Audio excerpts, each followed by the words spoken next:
At this time, I'll call our monthly meeting to order, and I'll ask that you stand at this time, and we'll have the invocation by Commissioner Langley, and Commissioner Evans will lead in the Pledge of Allegiance. Let us pray. Eternal God, our Father, we are grateful that you have allowed us to assemble here one more time. We are grateful and thankful, God, that you have the trust that you have placed in us and given us authority and the wisdom to execute correctly for your people.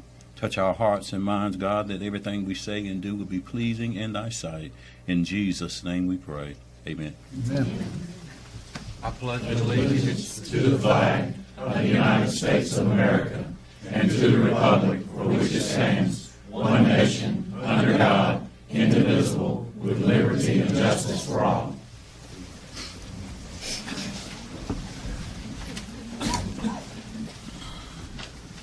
This time, I'll entertain anyone who has a conflict with any of the agenda items tonight. Hearing none, we'll move into the item number D, the approval of the agenda.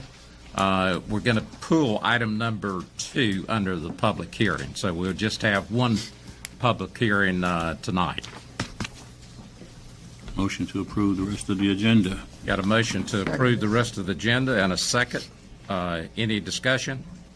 If not, all those in favor of the motion, raise your right hand. The vote was unanimous. At this time, I'll entertain a motion to go into our first public hearing. Moved. Got a motion by Commissioner Brin. Is there a second? Second. Got a second by Commissioner Evans. All those in favor of the motion, raise your right hand. Unanimous. Okay, Jamie, you're going to lead us off? Yes, sir. All right. I will hand this out. My staff report has changed somewhat since you received it. Thank you. Thank you. Thank you.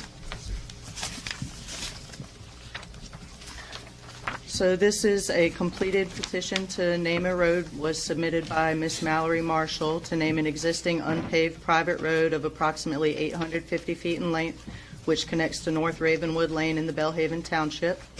An advertisement was run in the Washington Daily News on March 30th, 2018 and April 6, 2018. Notices of a public hearing were posted in the Beaufort County Courthouse, Belhaven Town Hall, and Belhaven Library on March 29th, 2018. These notices stated that the road would be named, but did not give details on what names were being considered, as this level of detail is not required. The Beaufort County E911 ordinance requires applicants to supply 3 proposed road names. Mallory Marshall did supply those names. However, after reviewing the property map showing the addressed parcels around North Ravenwood Lane, staff is recommending that this easement be named North Ravenwood Lane and that the other section of North Ravenwood Lane, which connects to Hubbs Rec Road, be renamed. If you'll refer to the property map that's attached here, this will make more sense. You'll see that North Ravenwood Lane begins off of Hubbs Rec Road, and then it turns to continue in a southeast direction. Houses are already addressed off North Ravenwood in this direction, and the easement to be renamed connects directly to the existing North Ravenwood Lane and also has houses addressed as North Ravenwood. If this easement were given a different name, the houses on the easement would need to be readdressed. This section of North Ravenwood Lane that connects to Hubbs Rec Road does not have any addressed structures. Therefore, renaming this section would not change any existing addresses. In addition, the road would be contiguous rather than having that turn. Staff recommendation is to name the easement North Ravenwood Lane and to rename the section of North Ravenwood Lane that connects to Hubbs Rec Road next month. Staff will approach the property owners for a petition as required by the addressing ordinance to rename that section. I'll be glad to answer any questions you have about that. Any of the commissioners have a question? Thank you, Jamie. At this time, is there any citizen here that wants to speak on the name, renaming or the naming of this proposed lane?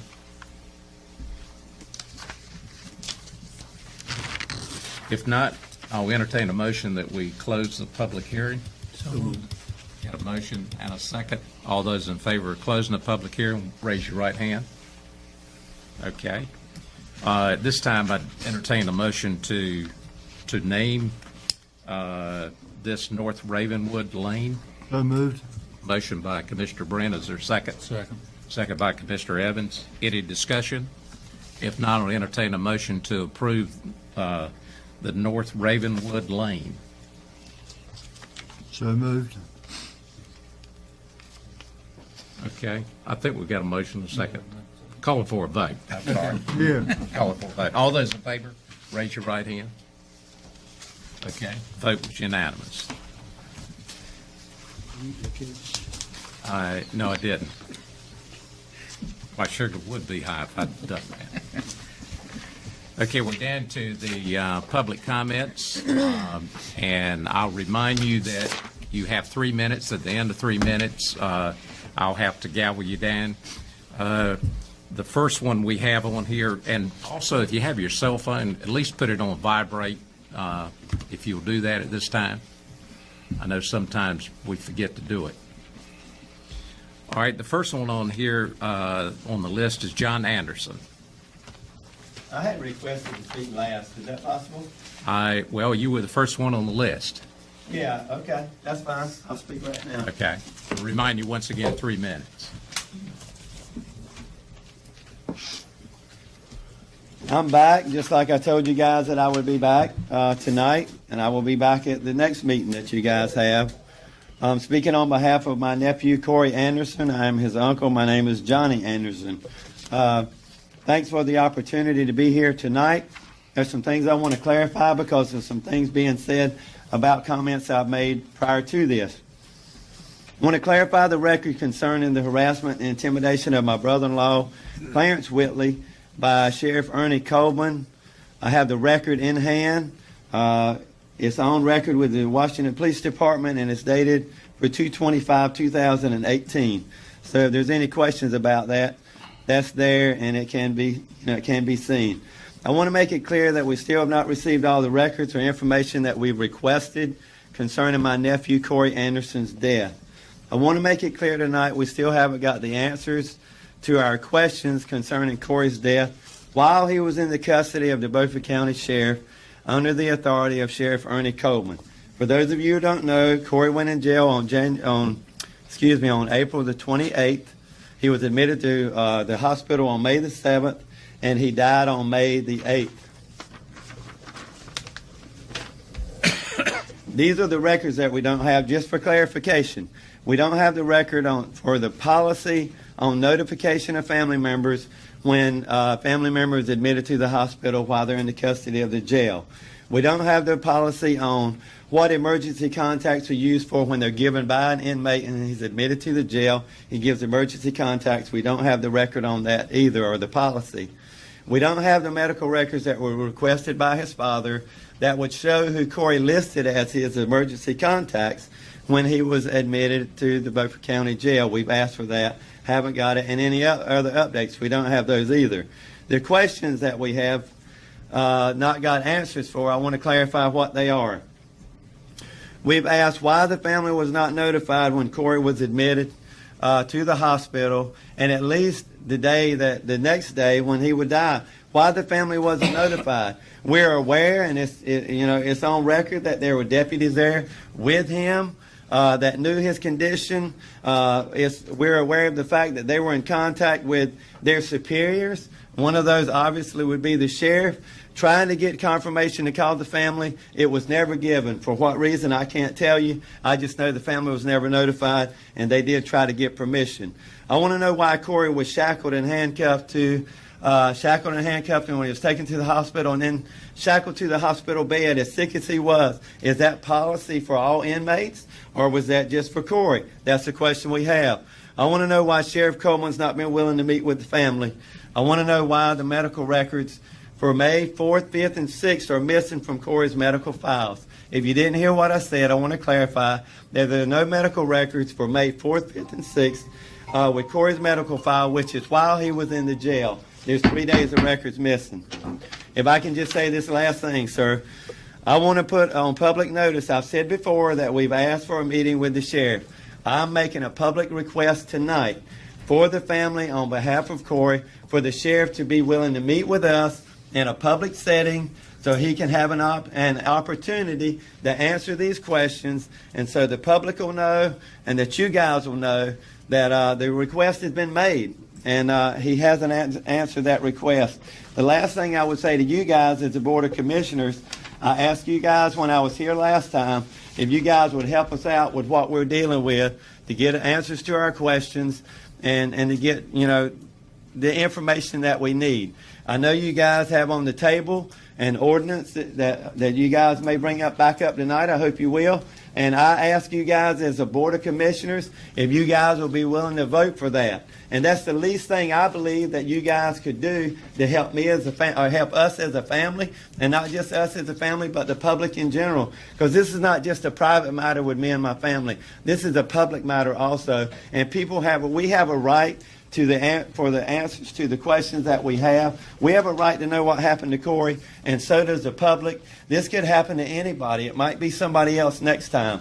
Thank you for your time tonight. Thank you. Yes, sir. The next speaker is Christina.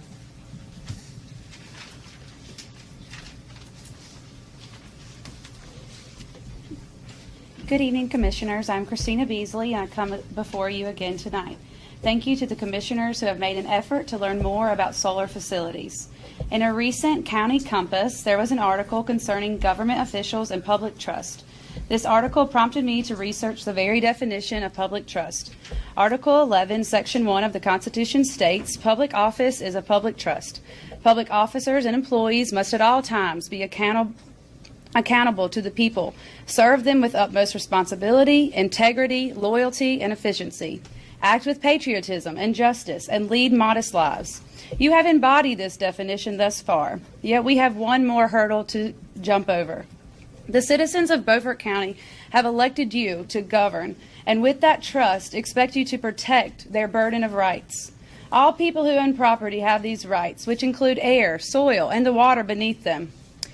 It is their God-given right to expect clean air to breathe, healthy soil to till, and clean water to drink. Because of these rights and the public trust, we look to you to do everything in your power to ensure that the actions of our neighbor will not in any way impede on these God-given rights. For example, much research has shown how PV solar panels are coated in Genex, a Teflon coating that protects the panels but can harm the environment. Our research is showing us that there is no guarantee to date that solar panels are non-hazardous. There are currently no regulations that legally require Wilkeson Solar to release the panel specifications. Wilkeson Solar is an LLC, which means limited liability. And if anything goes wrong, they will not be liable. This solar game is to sell the facility to a new company so that when problems arise, no one's hands are liable or dirty. There are no surety bonds to protect the county or the neighbors in any possible way. I'm sure you all recall in the 50s, 60s, and 70s, we saw a glut of asbestos use. It was the new mineral used to protect us from fires and used in construction of many homes. It was the panacea for the future of our homes and commercial buildings. Asbestos was rubber stamps for almost every project known to man. Fast forward, now schools and hospitals have been closed, manufacturers have been sued due to the public's exposure to just one mineral. It has now become a health risk to anyone in contact with it. Today, it has become popular to jump on the solar bandwagon in this get-rich-quick scheme that is so luring to many.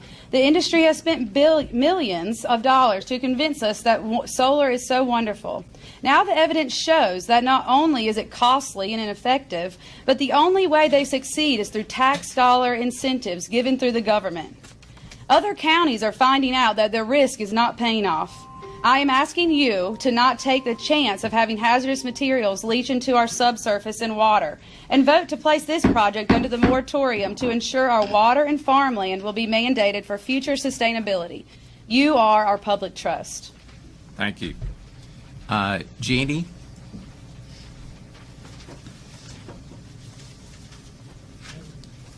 Good evening. Invenergy has been working in eastern North Carolina for the last 10 years. Why? Because the money is so good for them, but it's coming off the backs of North Carolina citizens. Invenergy could have 4 revenue streams from Wilkinson Solar LLC. First one, power purchase agreement, sold at avoided cost per kilowatt. The energy that is produced by the solar panels and displaced on the grid has a value. Number 2, renewable energy credits, which are paper certificates that will be issued to Wilkinson Solar LLC by the government once the facility is in operation. The government has created a market for these certificates by requiring businesses to purchase or develop renewable energy credits. Another form of revenue, federal tax credits that they can use in the first year the facility is operational. Invenergy can use the credits themselves or sell the credits to such places as Bank of America, Wells Fargo, Northwestern Mutual, or any large financial firm. They will pay a percentage on the dollar for their value. Another source of revenue, the 422 lithium-ion batteries will generate a stream of income for shaving peak. This means the power placed on the grid at a specific time requested by a purchaser will be sold for a different price point than the standard PPA agreement for the raw kilowatts generated. This is a new resource and may be governed under separate contract or a separate PPA. The Federal Energy Regulatory Commission requires any electrical distribution entity in the United States to purchase power generated by a renewable source, such as solar or wind, and pay a fair avoided cost rate per kilowatt, even if the distribution entity doesn't need the power being generated. Solar being sold in the PJM market would have minor benefits in North Carolina. Northeastern North Carolina is a very small section of PJM. Why should North Carolina give up valuable farmland, risk chemical contamination of groundwater, lose county tax revenue, and suffer potential flooding of area property to provide RECs and energy tax credits for big business in other states? Ultimately, Wilkinson Solar is foisting this unneeded commodity onto the Terracea community, impelled by the reasons I've given you. Thank you.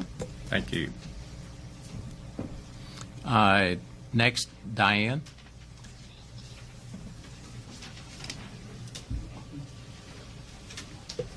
Good evening. I stand before you again because I work daily with those who don't yet necessarily have a voice. They are 6 weeks to 5 years old, and they will drink our county water, swim and fish in our rivers, and already hold the right to have a clean estuary to explore with their families in years to come. For their future and the future of my grandchildren, I cannot remain silent. Thank you for listening to my concerns about the proposed Wilkinson Solar facility. Please evaluate its environmental implications, and as you do, consider these attached information that I'm going to leave with you. These materials support the concerns that I have that solar panels may quite probably have a negative impact on our groundwater and our land ecology. I am providing you with this information to help you make a more informed decision. A decision to allow this to move forward may incur additional liabilities that will ultimately be attached to the ratepayers in the forms of higher rates. Please consider this information carefully. In this regard, these large industrial solar installations may represent the next coal ash legacy for North Carolina. Where decisions regarding coal ash ponds were largely uninformed at the time, the same truly cannot be said at this point regarding solar installations. The first attachment I'm leaving with you discusses the prevalent and most common uses of fluorochemicals in the PV solar industry. Commonly used fluorochemicals on solar panels include some of the emerging toxic chemicals that have already been detected in waters across our state. The second attachment describes how the manufacturers of the most toxic fluorochemicals have shifted to China as U.S. companies voluntarily phased out production. The Washington Examiner link that I'm leaving with you reported recently about 65% of all modules are made in China, and 7 of the top 10 module manufacturers are Chinese. The final attachment is a product sheet for an energy-grade Teflon laminate marketed to PV solar manufacturers. Last year, DuPont and Chemours settled lawsuits involving a leak of a toxic chemical used to make Teflon for $671 million in cash. I encourage you to reach out to DEQ, the Environmental Management Commission, and the U.S. EPA as you carefully consider the potential of the Wilkeson Solar Facility to harm the health and well-being of this county's communities before deciding not to include this facility in the current moratorium. Thank you. Thank you. Deb?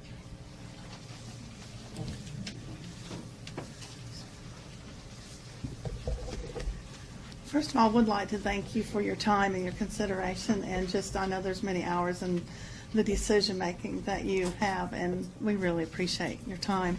As a homeowner in Terracea, the amended map shows that the Wilkerson Solar LLC will now place solar panels behind our property. I'm asking you to please protect property value, prime farmland, and the health and safety of our community. Recent studies have shown that the heavy metal runoff and the toxic chemical makeup of the solar panels create hazardous groundwater contamination. Additionally, low lying elevation and high water table in this particular area would result in contamination of wells and drinking water all throughout the community. Please do not endorse a facility that will have future repercussions from an industry that is proving to be an environmental and health hazard.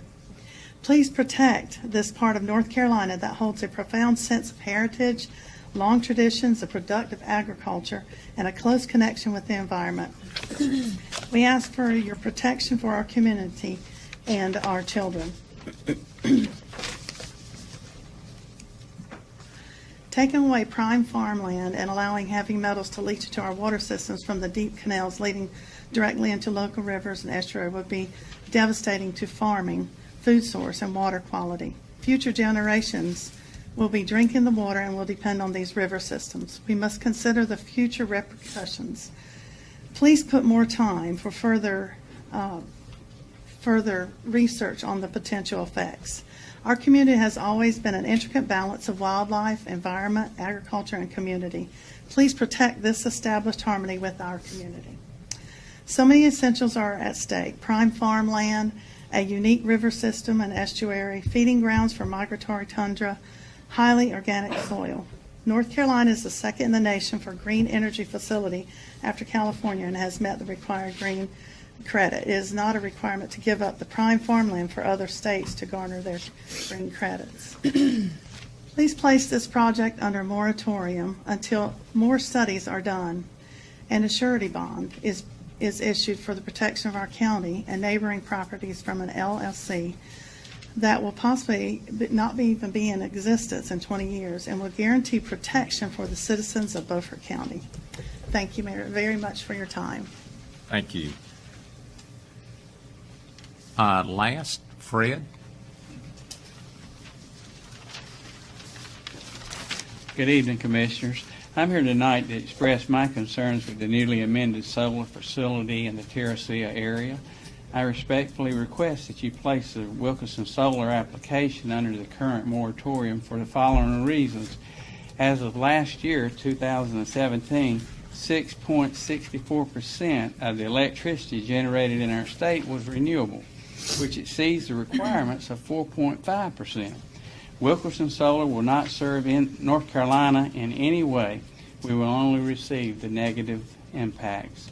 Consequently, there is no need to relinquish any more of North Carolina's prime farmland to satisfy green tax credits for other states. The map I have provided you is of the PJM grid. Why should North Carolina sacrifice our farmland, our communities, our citizens, and our agricultural heritage for no benefit to our state? Agriculture is the largest economic income producer for Beaufort County. Our family's farming operation is in close proximity to the proposed 74-megawatt solar facility. We have farmed this land for over 50 years and have become very familiar with the topographical orientation and geology, as well as the hydrology of Terracea farmlands, which is a very unique system. Terracea's community and farmland is constructed by an artificial drainage system which will likely present several problems if a solar facility is constructed and drainage is compromised or altered. Compromised ditches will negatively impact adjacent landowners, like our family and others, and will cause our fields to flood and crops to be destroyed. Who will be responsible for the altered drainage, and who will hold them accountable? We as landowners are already levied with a tax for drainage. I am concerned about the potential changes in the water quality and how it will affect our ability to continue to farm our land. Potential wash-off of the toxic chemicals present in the solar panels could poison our water and crops. The chemical runoff will result in the contamination of our water system, creating adverse effects to the health and well-being of the surrounding farmland, wells, and overall water quality, which would ultimately harm the state's fisheries resources. Wilkinson Solar should consider their potential hydraulic trespass. Terracea is located only 5 to 10 feet above sea level. Therefore, flooding and drainage are constant major issues. The ditches are currently maintained with heavy construction equipment. Wilkinson Solar has not even addressed the impact they will have on the community drainage. The proposed solar map indicates solar panels traversing state-maintained blue line ditches, and I'm sure Commissioner Richardson could give you a lesson on that. With no viable plan, I'm going to let you finish. with no viable plan regarding upkeep and maintenance. The threat of this land returning to wetlands is real and must be addressed. Blue line ditches are streams that flow for most or all the year. FEMA regulates blue line ditches and will not allow land within 30 feet to be disturbed. Has these FEMA permits been obtained? The next map is taken from the water quality in the Albemarle-Pamlico Peninsula, done by the U.S. Geological Survey. Contaminants that wash off the solar panels in this area can seep into the soil and be subsurface materials where the groundwater is located. Testing should be completed to ensure that nothing leaks or runs off into this area affecting the water supply.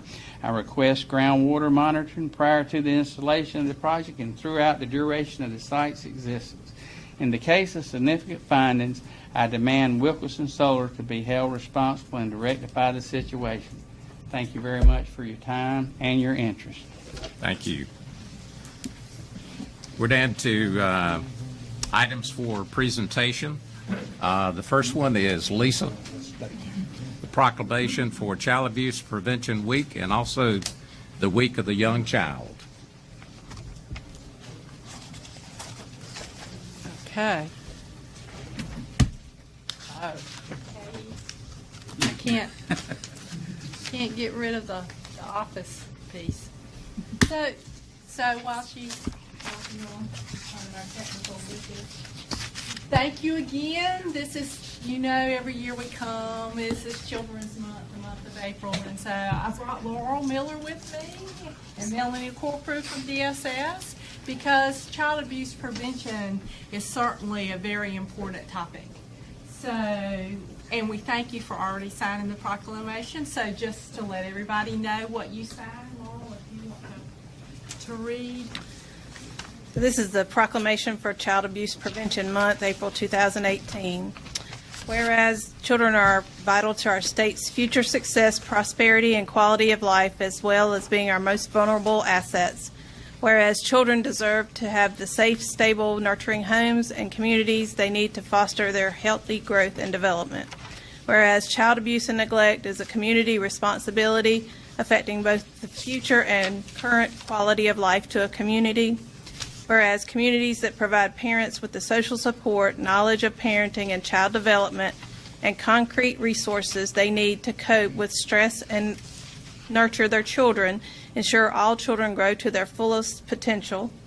Whereas effective child abuse prevention strategies succeed because partnerships created among citizens, human service agencies, schools, faith communities, and healthcare providers, civic organizations, law enforcement agencies, and the business community. Now, therefore, let it be resolved that the Beaufort County Board of Commissioners do hereby proclaim April as Child Abuse Prevention Month and call upon the citizens, community agencies, faith groups, medical facilities, and other elected leaders and businesses to increase their participation in our efforts to support families, thereby preventing child abuse and strengthening the communities in Beaufort County. Adopted this 9th day of April 2018 in Beaufort County, North Carolina. And on Wednesday, the 11th, so 2 days from now, at 9 a.m. at DSS, we'll be planting our pinwheel garden in front out under the flags. So everyone's invited to come and plant a pinwheel and join us for that. So, thank you. Thank you. So the other proclamation is the Week of the Young Child. And so I'm going to read that proclamation. Whereas the Beaufort Hyde Partnership for Children and other local organizations in conjunction with the National Association for the Education of Young Children are celebrating the Week of the Young Child April 15th through 22nd, 2018, and whereas these organizations are working to improve early learning opportunities, including early literacy programs that can provide a foundation of learning for children in Beaufort County, North Carolina, and whereas child care providers, teachers, parents, and others who make a difference in the lives of young children in Beaufort County, North Carolina deserve thanks and recognition, and whereas public bodies that support early learning for all young children are crucial to young children's futures, we, the Board of County Commissioners of Beaufort County, NC, do hereby proclaim April 15th through the 22nd as Week of the Young Child in Beaufort County, North Carolina, and encourage all citizens to work to make a good investment in early childhood. So those are the two proclamations that we brought to you. What I also want to bring to you, and you should have in your folders, is what is happening the week of Week of the Young Child in the child care facilities. I'm hoping I can make this work, because what we bring new and different to you this time is this young man that has taken the book Oh, the Places You Go by Dr. Seuss, and he's rapping to it, much like Ludacris. If you ever go on YouTube and he's doing Llama Llama Red Pajama, because children get their love of books from many and varied resources, and so we're hoping that this maybe will touch some children.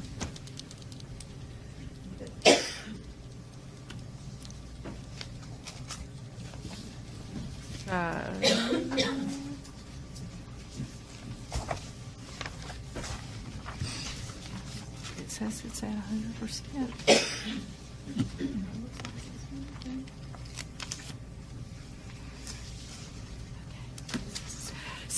Oh, okay. So I don't know. So I guess I will say to you then, if you will, you've got the piece of paper, you can go on our website and listen to it. This young man is, he's a freshman at Lewisburg, and he's done it very, very well, and we're really excited to have that piece that we've not had before. What I do want to invite you to, my final pitch, is that we'd love it if you would come to the parade this year. The parade is going to be April the 26th. We used to have it during Week of the Young Child, but because Week of the Young Child, even though it's a national celebration, they like to rotate it. So sometimes it's in different weeks during the month. And so we decided we need to stabilize that date that we have the parade and the festival. So it will be April the 26th. Lineup is about 9:45 in front at the Washington Festival Park.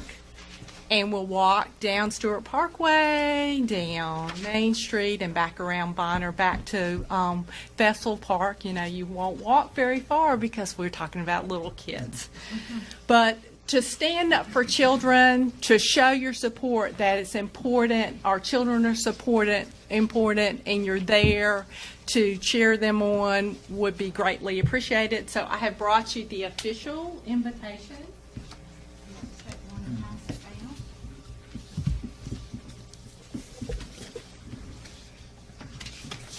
And so I appreciate this opportunity to be able to come before you once again and ask you to please accept our proclamations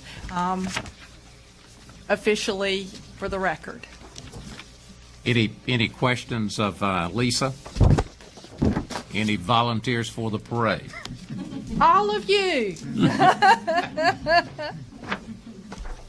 We will see. Okay, thank you. We'll have the younger ones there. Okay. Okay, you've heard the recommendation, and we've already signed, each one of us, a proclamation. Do we need a motion, Katie? Okay, can we do both of them at the same time? All right. Got a motion by Commissioner Buzzio and a second by Commissioner Langley. All those in favor of the motion, raise your hand. Vote was unanimous. Thank you very much, Lisa. Thank you.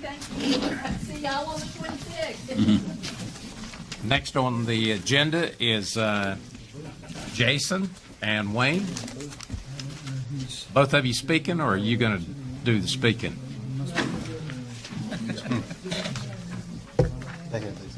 They do. Yep. Good evening, commissioners and county officials. I'm Jason Pear, president of the Greater Bath Foundation, and I really appreciate the time to be able to speak with y'all tonight. In a couple years past, I've come to y'all around this same time to talk to y'all about events that we're trying to promote in Bath, and we started with the First Port celebration in 2016, and it worked out really well. And last year, we decided to have our second Memorial Day celebration, and we had the Embers, and we probably had close to about 4,500 people come. It was a great event. It was a very family-friendly event. I think at the end of the night, we probably filled one trash bag full of trash. So it was a great event. And the reason I'm coming to talk to y'all about this tonight is that I know y'all have heard a lot about, we've had different 300th anniversaries of different things, but we actually have an anniversary this time. It's probably going to be our area's last in a long time 300th anniversary, which is the celebration of the life and death of Blackbeard the Pirate. And actually, this is not just a local event. This is actually a nationwide event with the publicity. There is actually a festival in Ocracoke that happens around the latter part of October. It started about 7-8 years ago that has done pretty well. Mr. Woolard went last year. They probably had 13,000 to 14,000 people at this event, where they had the pirate ships and they had the reenactors and they had the speaking. It was just a great big event. It was huge for tourism for the area. Well, this year we have an opportunity to be able to seize the option to be able to help Beaufort County with a big tourism aspect. Between Beaufort, North Carolina, Ocracoke, and Bath are going to be our three main big areas that you're going to have people coming all over, not just the nation, but the world come if we put on this celebration. Just this weekend, we had about 5 travel writers. We had one from Switzerland, we had one from Canada, one from London, and 2 from New York, one with the New York Times, who had gone to Beaufort, had gone to Ocracoke, and come back to Bath, and also visited the museum and our state historic site that we actually have by there.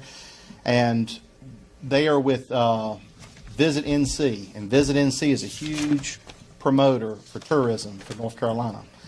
So they are really hyped up about promoting this for not just Bath, but for Washington, Belhaven, and all of our areas here.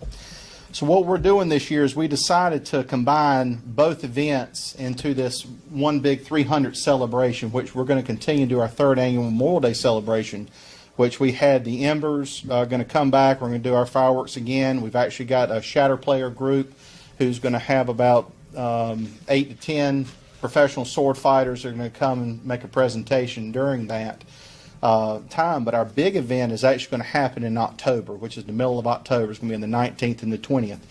One of the reasons why we are choosing that time is because we have right now on the books we have 3 pirate ships that are going to be coming.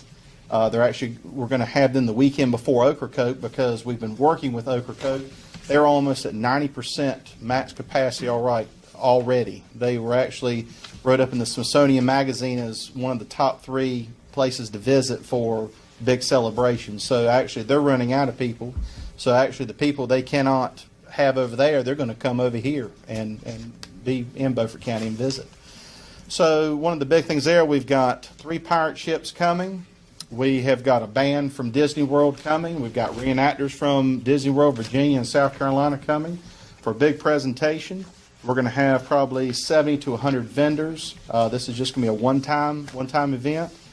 We're going to do a presentation the night before at our local turnage here at downtown Washington, where we're going to have a sponsors or a reception and a ticketed event.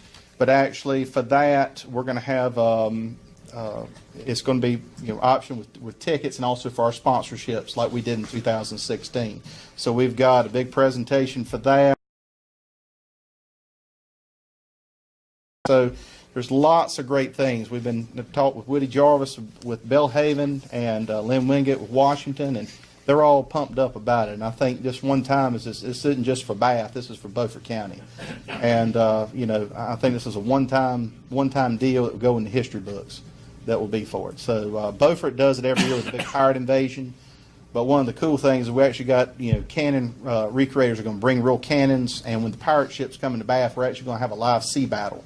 We'll have the cannons on site firing back at the ships, and the ships firing back at the port, and people flying from the masts, and all the drama and all the stuff that goes on with it.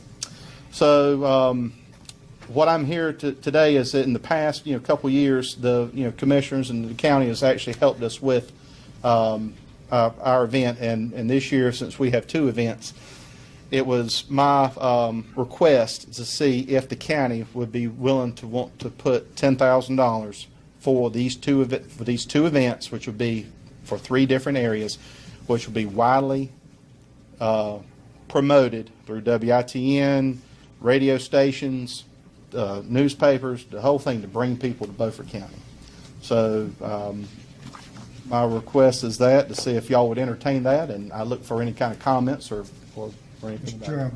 Chairman. Yes, Commissioner Brand. Yes. Has Bath thought about how much revenue it's going to bring, this festival will bring into the Bath Township? Well, one of the big things in the Bath Township, we're trying, all the money that we raise right now is going to go back to the town. Our town has a real big issue with the wastewater system, and we're trying right now to use that money to help them. We actually helped them with a $200,000 grant, and that will probably just cover a quarter of what it will take to fix it from the $1.2 million that was designed to make it, and it doesn't work. So it's going to take it's going to take probably about $100,000 to put this event on and do it right. And when we did it in 2016, we had about $12,000 left over that we wrote a check for to the town, and it helped them buy some things for the town. So this year, the way we're promoting, we want to at least double that. But also, you got to think about the restaurants in Belhaven, the restaurants here. One thing is that it's hard. I wish we had more hotels, because there's lots of places that are asking about where to stay, and we're trying to get them with bed and breakfasts in Belhaven and other things, but like that, they're running out, so they're either going to have to go to Greenville or other areas and then come back. And my other thing, Mr. Chairman, is, Brian, did we agree or did we vote on a $5,000 donation to each one of the municipalities at the retreat? Or did we discuss that? Not that I'm aware of, no, sir. We have a tourism budget, and the county manager has the authority to spend up to $1,000 for each event, and we've done that on 2 events year to date. So your big event really is in October. Big event is in October. Yes, we will be doing our fireworks display for both events, for both of them. And the fireworks do cost money, and I've seen there's other fireworks events that have traveled on and come on, but that's not really just the main thing about it. Is that it's really geared for promoting Beaufort County and getting people to here. So the big event is in October, but it's going to take all of it to make all of it happen. With the down payments, the money we've already raised so far, which we've got to book the ships and everything else as far as that goes. And we're actually saving about $10,000 from getting the ships, because they're already going to Ocracoke the weekend before. So one's coming from Virginia, which is an exact replica of Blackbeard's ship that's actually being made. We have and the Spotswood Society, which is a very respected organization in Virginia, is actually coming on Friday the 19th to actually have their annual meeting at the turnage. So that's one of the reasons why we did this with the turnage too, was bring more people from out of town too. Any other questions? Well, I have a comment, Mr. Chairman. As you just mentioned, we authorized out of tourism budget $1,000 donations, and the county manager has that authority, correct? Yes. And what they're presenting out under the items for presentation, which means we couldn't, at this point in time, give any money to them if they're asking us for additional money, because it's not on the decision part of the agenda. So the best bet may be just talk to the county manager. But this falls into next year's budget. We can take it up as a part of the budget for next year. It's your October now. The May, I would suggest that you talk with Brian, and if you can work something out. Otherwise, we'll put it on items for decision for that event at our next meeting. But we'll give it consideration in the 2019 budget, the October. Okay.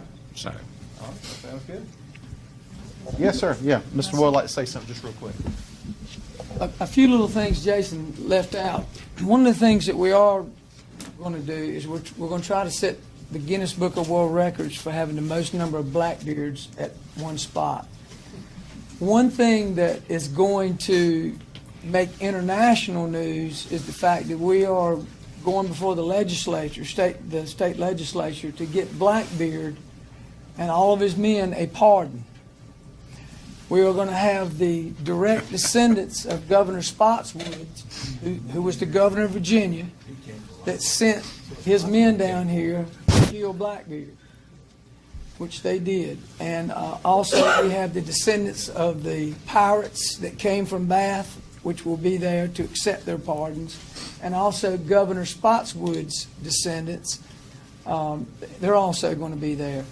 And when we have these two ships come in, it will be a live cannon fire. The actors will be mic'd. When you're on the shore, you'll be able to hear every word that Blackbeard is saying. It'll be a big theatrical production. So anyway, it's going to be some great entertainment. And one of the reasons about the pardon, that Wayne was talking about was in 1718, Blackbeard actually had a pardon. There's actually a copy of the pardon over in England, a copy of it. That's one of the reasons, when Governor Spotswood, hired the hit for Blackbeard, he illegally actually went down to capture Blackbeard. And one of the big things about that's one reason why when they actually ambushed Blackbeard, got his crew, took him back to Virginia for trial, the pardon actually had arrived. That's why most of the crew was able to leave. One of the man's name was last name Howard, which went on to buy most of Ocracoke, which that's where Howard's Pub and the other areas came from. So there's a lot of history about it, but the New York Times and other people are really getting hopped up about this. So that's why we want Beaufort to be on the forefront. And Bell Rooney is a direct descendant. Of Blackbeard. No, I didn't say that. Of one of the bad boys. Yep. So, be a bad girl. Is she going to get pardoned? I think she's going to accept the pardon. Oh, okay. Commissioners, we really appreciate it, but thank you for your time, and we'll be in touch. Thank you very much. Okay. Thank y'all. Next item on the agenda is the tree annual report. Dave? Good evening. Thank you for having me this evening, Mr. Chair. While she pulls this up, I first want to thank Commissioner Langley. Thank you. All right, thanks. Who's on our regional advisory board, but he also chairs our regional advisory board, and he's done an excellent job in that over the past 2.5 years. I'd also like to thank Jim Madsen, who's on our regional advisory board, and last month he just got appointed up to our governing board for an empty seat up there. So thank you, Jim, for offering to do that. So, and this is our annual report. This is the 3rd year I've been in front of you all, so if you have questions, please feel free. So our mission here is transforming lives of people in need by providing ready access to quality care. This seems like a really simple mission, but its efforts are difficult at times. And as you know, as a managed care organization, we have been facing continuous changes. We've had a great deal of budget cuts over the past several years. We're also required to follow all the statutes and rules of the federal government and Medicaid reform. And so in that process, we've tried to make some changes ourselves. So on November 15th, we took a big step and started a coalition with 2 other managed care organizations in the state, Alliance Behavioral Health and VIA. Alliance is Wake, Johnson, Cumberland, and Durham counties, and VIA is the 23 counties on the other end of the state. And so Trillium makes up 25 counties on the eastern part of the state, so we have 52 counties representing in this alliance. And if you're interested, take a look at advancingncwholehealth.com website for that information. Let me make it clear, this is not a merger. This is a partnership, because the state is starting to move into this tailored/standard plan. And what that means is basically that we are the legislators are taking a look at how to somewhat privatize our industry. And we have to partner with a private insurance company. And I will say, if in order for us to do that, we want to make sure that a private insurance company can handle the individuals that are low risk, while we answer the calls at 3 o'clock in the morning with someone getting ready to commit suicide. And that's what we do. Okay? So with that being said, I want to make sure folks are aware of that's on the table, and if you hear about tailored or standard plans and you have questions, please feel free to give me a call. Who we were last year, we were 24 counties, stretching from Virginia to South Carolina, total population of 1.26 million, about 185,000 Medicaid eligibles, about 13% of the total population of both Medicaid enrollees also. And as you can see, 11,451 square miles, bigger than Maryland, okay? Widely vary in population. Many of you know Terrell County, smallest county in the state, 3,900 people, up to New Hanover County, which is the 8th largest county in the state. July 1 last year, Nash County decided that they wanted to separate themselves from another managed care organization and join us because of the good things that we've been doing in the eastern part of the state. So Nash County joined us. It increased our population almost by 100,000 and our Medicaid eligibles by about 10,000.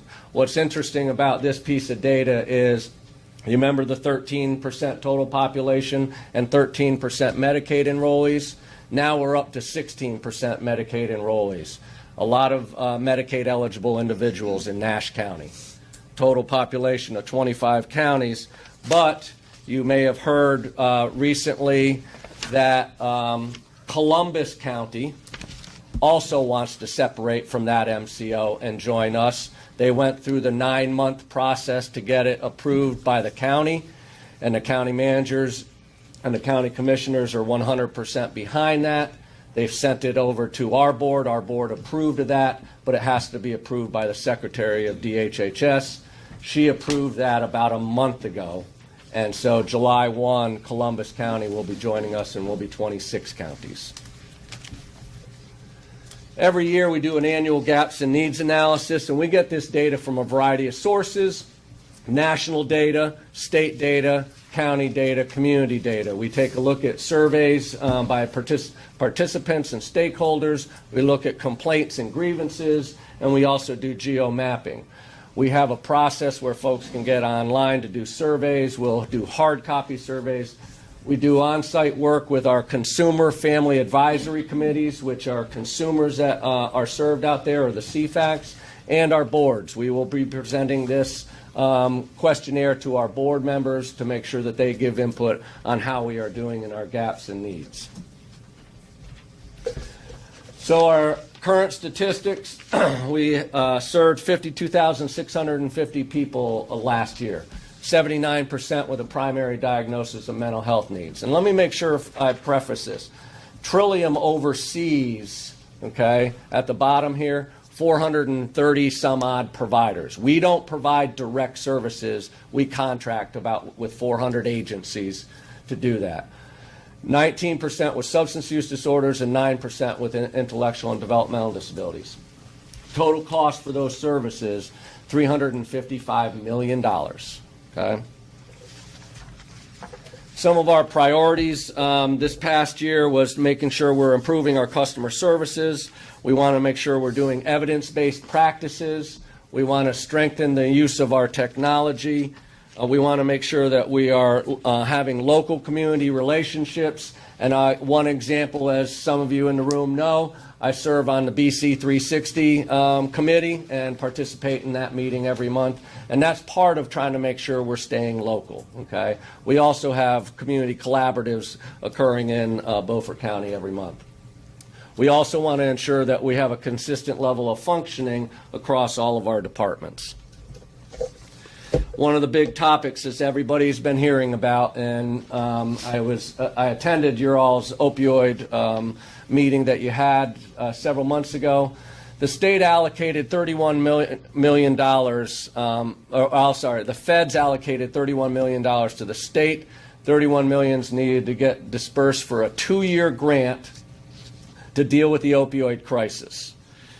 So our first year's allocation for our 25 counties was $1.2 million. After this second year, that money just goes away, okay? But I think one of the messages that the state wants to give to the feds is how bad the opioid issue is in North Carolina, all right? So in that first year, this was for new individuals needing to get opioid treatment, all right? Within the first 6 months, we spent our $1.2 million. It was supposed to be for a year, okay? That's how bad it is in the eastern part of the state. If you look at the map of the opioid deaths, okay, eastern part of the state and western part of the state are really bad. We served approximately 1,269 individuals. Because it is so bad in the eastern part of the state held on to some of that $31 million in the first year, and they reallocated another $1.8 million to Trillium, okay, to spend before April 30th. That was in January, and it will be spent because we have a lot of folks that are needing that service, okay? The service, and as the opioid forums have been rolling out, you've seen that they've been addressing education, prevention, and treatment. So some of the initiatives that Trillium has been doing to address the opioid issue is we have a contract with the Healing Transitions, which is a recovery facility, 200-bed recovery facility in Raleigh. We've had 354 admissions last year, and we continue to have folks going to Raleigh for that service. It's a long-term recovery place. Oxford houses. We have 242 people that are being served in sober living homes, and these are also for women and children. We have a contract with the North Carolina Harm Reduction Coalition where they disseminate, and law enforcement would be very familiar with this, they disseminate naloxone kits to prevent overdose. And we had 2,245 naloxone kits distributed through our 25 counties. We also have wellness cities in Greenville, Wilmington, and New Bern, which provide a peer support services. So some of the things that we've been doing in advancing our technology, I'm just going to mention one of these because of time. I'll point out crisis chat. As many of you know, kids these days don't talk. All they do is text, okay? So what we have done is we have an app now. If kids are feeling like they need to talk to somebody, we have a provider that has that app linked directly to them, and they can talk to anybody at any time of day or night. It's just an app, and that's how they talk now. I'm not feeling well, I'm feeling like I'm getting bullied in school or getting picked on or feeling suicidal, they have licensed clinicians to deal with that. All right? So that's one of the ways that we've been making sure that we're advancing our technology aspect of mental health, developmental disabilities, and substance use. So some of our reinvestment plan outcomes, this was from our savings that we used to have. And if you remember, last year you signed a proclamation supporting us for trying to get our money back. Well, these are some of the things that we've spent the money on. We did not get our money back. And the second thing that you all supported us was, if we weren't going to get our money back, don't cut us again. They did cut us again. The third thing in that proclamation, though, that we did get support on was take a look at how much money Trillium has reinvested back into the community compared to the other managed care organizations. And so our cut was the lowest cut of any of the other MCOs. But it was still, over 4 years, $53 million. Okay? We have after-school programs with respite. We've done accessible playgrounds, as many of you know, down by the water. With that playground was funded by Trillium. We've done evidence-based practices with that money. And one of the things I'll point out here is you had compassion reaction in your schools, which was Rachel's challenge. If you remember, Rachel was one of the very first individuals that was killed in Columbine, and we had that program put into a lot of the Beaufort County schools. So, and you can see we have a variety of other activities that we've done over the past year. Last is, here's the number of consumers that have been served in Beaufort County, 2,773 individuals. Individuals of primary diagnosis of mental health has been 2,131. Primary diagnosis of substance use has been 652. And a primary diagnosis of intellectual and developmental disabilities has been 268. And those numbers do not add up to 2,773 because some of these individuals have dual diagnosis. Okay? And now I'd be willing to answer any questions or try to. Mr. Chairman, I got a couple of things. Yes, Mr. Brand. When you talking about that chat hotline, tell me a little bit about how that works. After they finish chatting, will they go get treated, or do you try to figure out over the phone whether they need treatment or not? Yeah, and that's exactly what will happen. So the biggest implementation piece of having just that chat line is more on the prevention side, okay? If it can prevent them from escalating a month down the road and then going to the ED and then really exploding and getting somebody some resources, someone to talk to, that's how it's set up. And so we'll try to set that up for the. My other thing was that $31 million that was given to the state of North Carolina for, is that money earmarked for opioid abuse? Only for opioid abuse. Okay, and this, only, yes. And this all divvied out by grant? This is all divvied out in a 2-year grant across the state. Okay, and I've seen the numbers of the other MCO managed care organizations, and that's why we got another $1.8 million, because it went very quickly in the eastern part of the state because it's pretty bad. Mr. Evans. These kids with developmental disabilities, how do you get them to your location? Or there's a lot of them in wheelchairs. Do the parents bring them? Do you send a specialized vehicle after them? How do they get to your facility? So there's a variety of ways. A lot of services with individuals with developmental disabilities have services at their home. Okay? So it's not but we also do have facilities that can treat those individuals and work with those individuals. And so transportation, I think, is one of the things you're asking about, is not in our budget. But what providers can do that do provide those services may be able to take some of that cost and to provide transportation, but it's not in our budget package to do that. And so, but there's a lot of those individuals that get services at their house where that wouldn't be necessary. So you can go mobile, you can go to the individuals. Yes, a majority of our services Okay. across all 3 disability groups happen in our homes. Yep.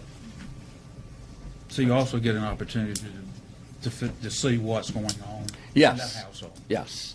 One of the projects that had Child First up there, Child First is an evidence-based practice for kids 1 to 6 years old where a traumatic event has occurred.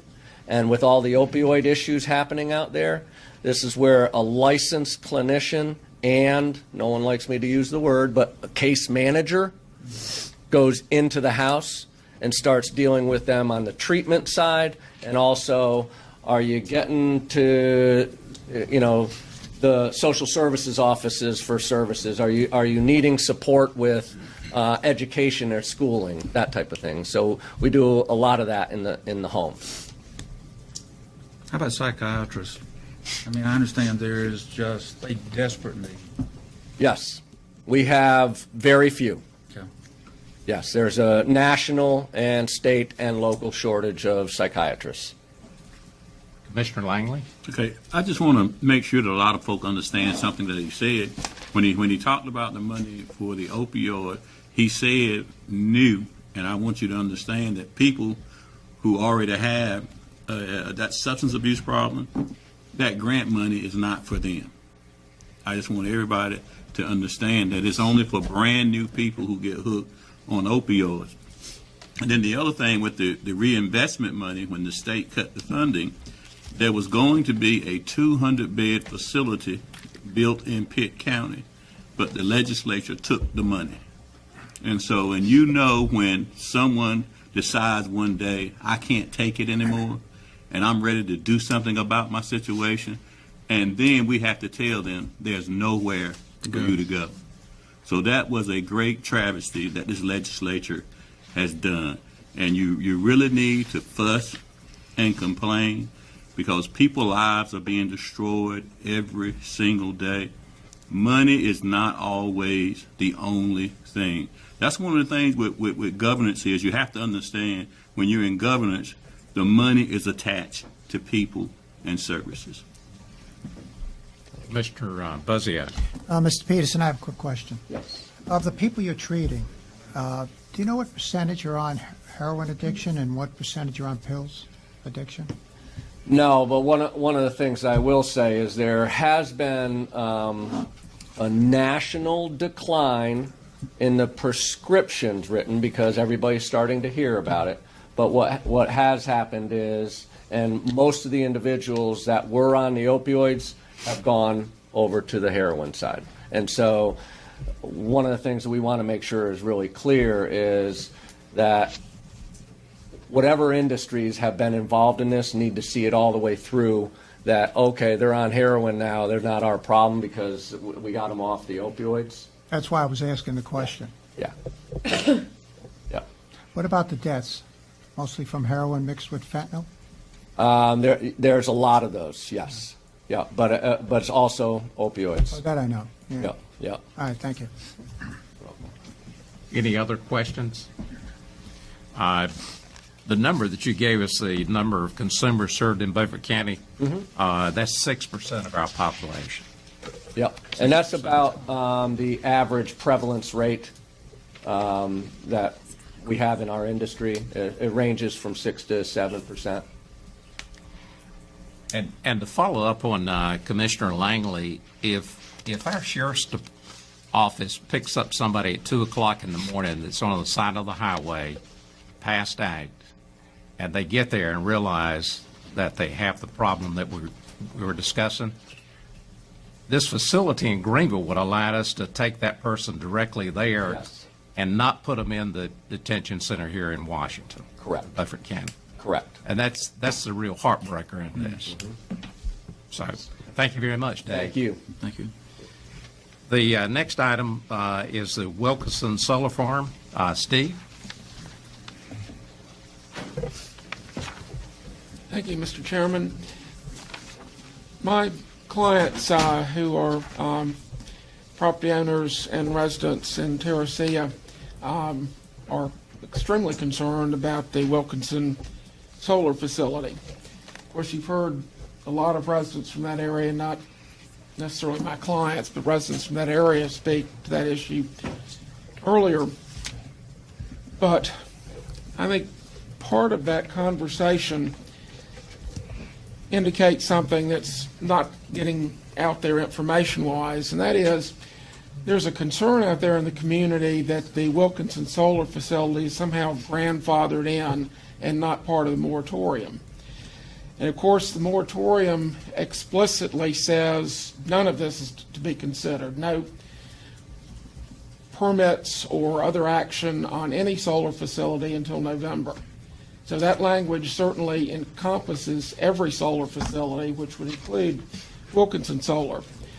I think a lot of the confusion comes from some comments about grandfathering in facilities that were already looking at various projects in some of the earlier discussions. And of course, your moratorium only impacts county decision making. It doesn't impact state decision making, which I think is another source of confusion, because your moratorium doesn't stop the state from going through their process. So I think it would be helpful for all concerned and clear the air if the county could take some action, some statement to clarify that in people's minds, that this moratorium does affect all solar facilities through November until you come up with your new ordinance. As far as the overall issue, the issue really is property rights and really conflicts in property rights. And of course, in property rights, you have to look at two sides of the coin. You want to allow people to do as much as is possible on their own property, of course. But the other side of the coin is when that starts impacting their neighbors and their neighbors' property rights, there has to be a balance. And of course, in law, that has been called nuisance law, which goes back to medieval England. And that basically says that when you do something on your property that impairs your neighbors' property values and their peaceful and quiet enjoyment of their own property, they have a right to go to court and sue you to abate the nuisance.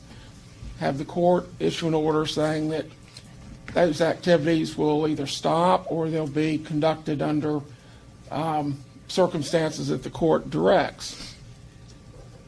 What I think the Commission has done that's a great service for everybody is to start looking at this particular nuisance, and I would submit that solar facilities are a nuisance, and try to come up with a common sense plan that really addresses that and allows these facilities to exist, but under circumstances that they do not impair the neighbor's property rights.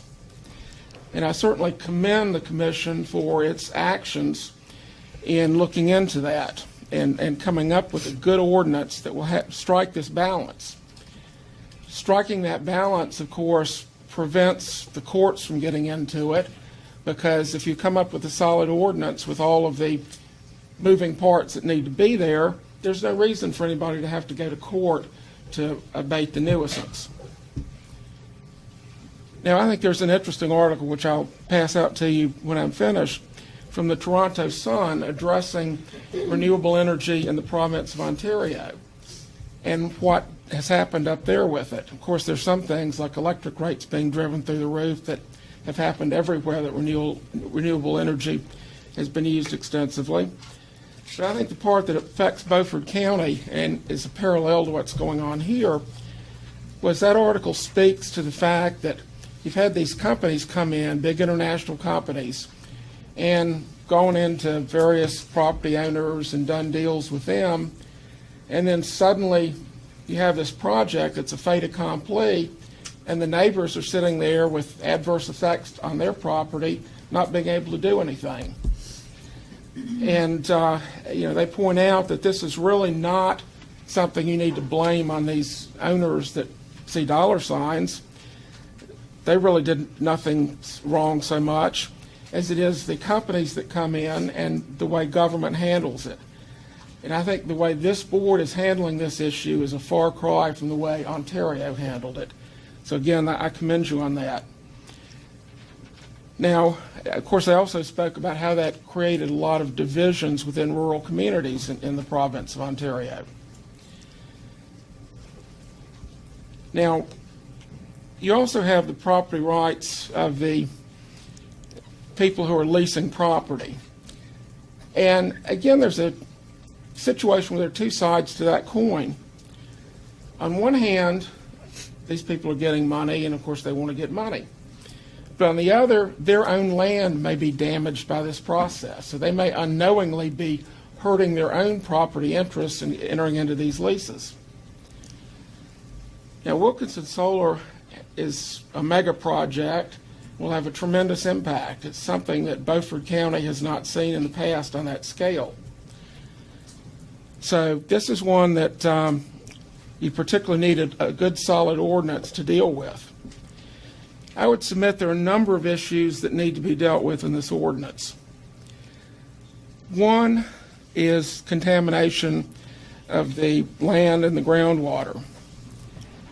One of the things that occurred in Ontario, and I don't think the people that were building these facilities anticipated it, but in the wind sector, when they put down these big anchors into the ground, the way that was done really adversely affected the groundwater in such a way that it's been called toxic sludge, and not usable for a lot of purposes.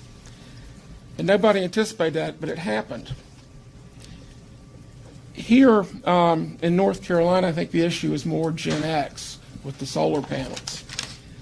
And of course the EPA has come out, and I'll pass that article out to as well from the North State Journal.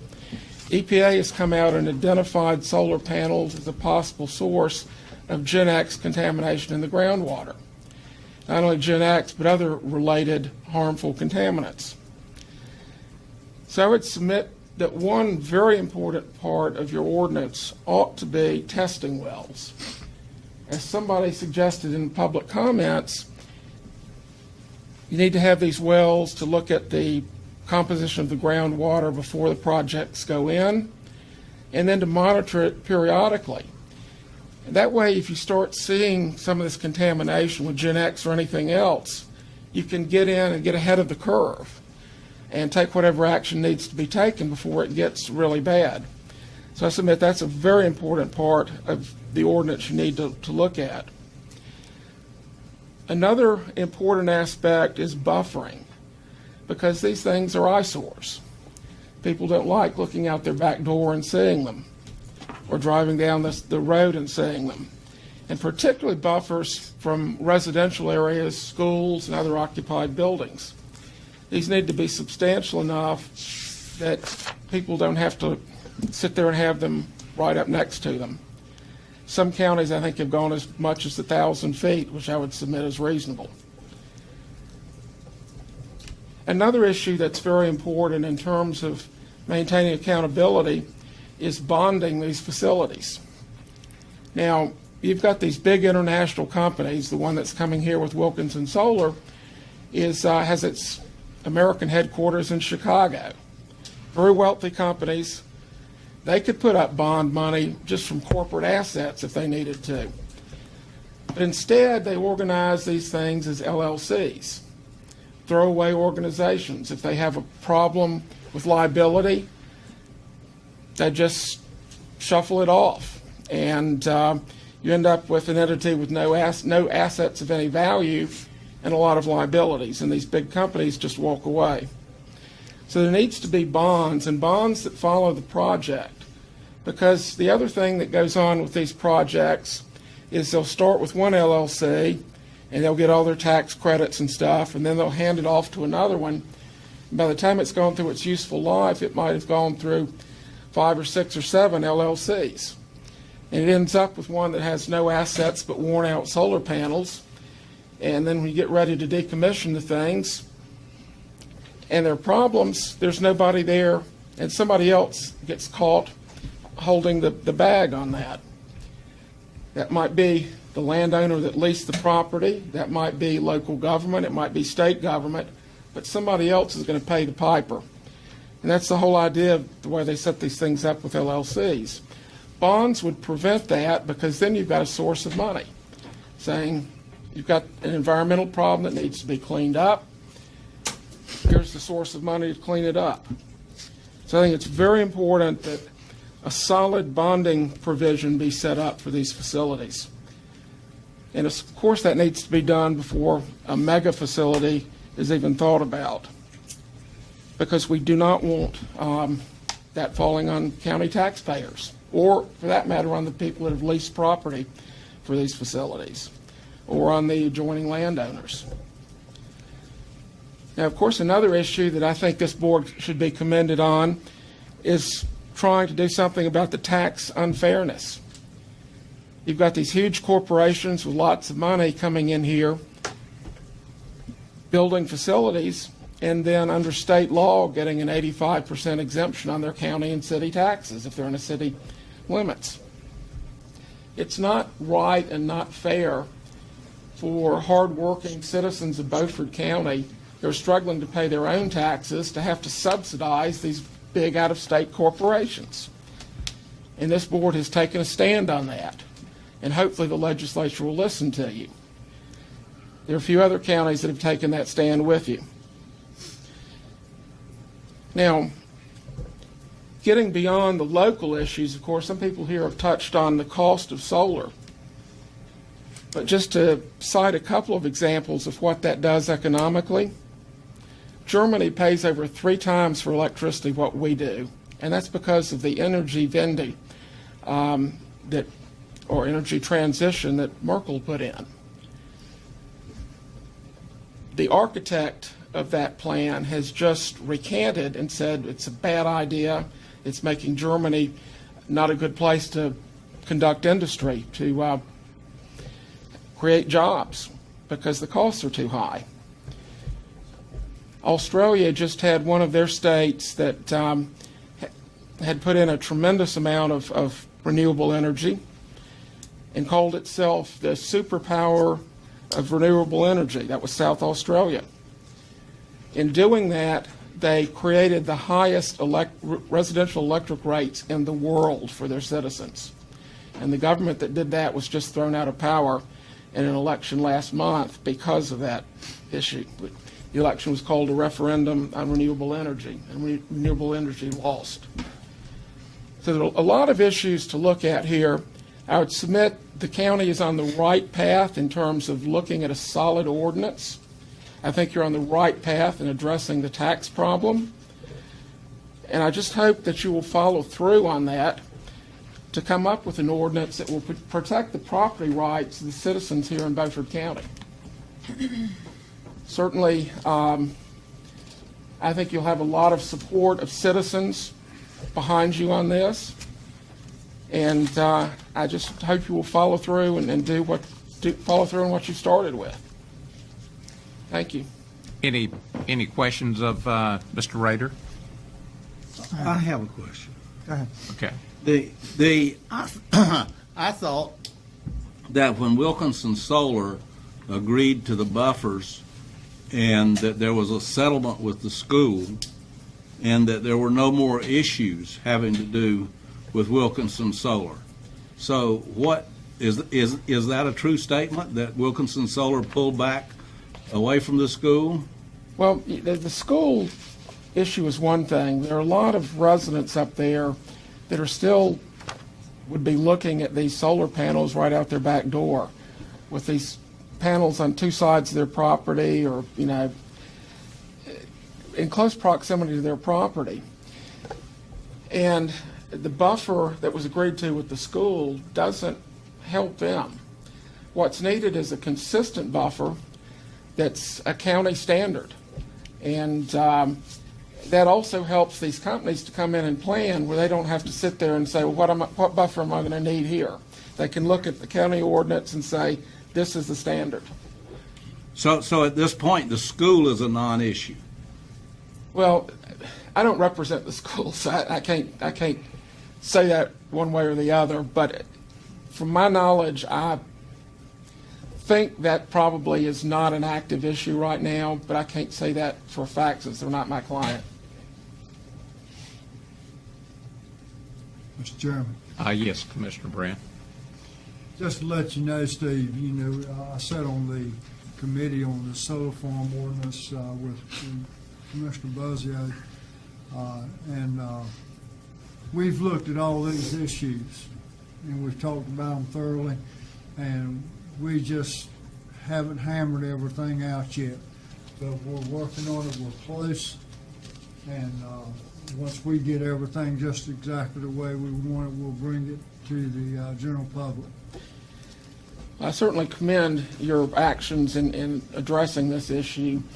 I think it would be helpful if you could clarify the fact that all solar facilities are under the moratorium and there are no grandfathered facilities, just to keep people's minds soothed a little more.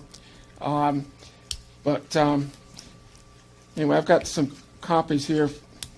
Pass these out.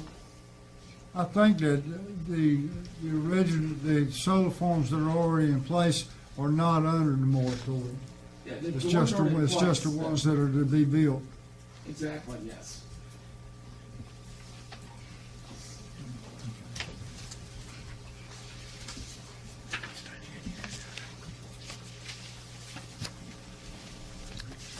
To follow up on Commissioner Richardson's question, this is in the Utilities, North Carolina Utilities Commission, in their minutes.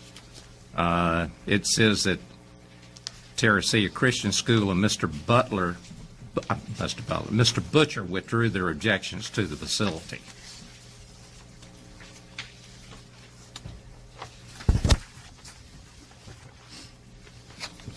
This was on October the 9th.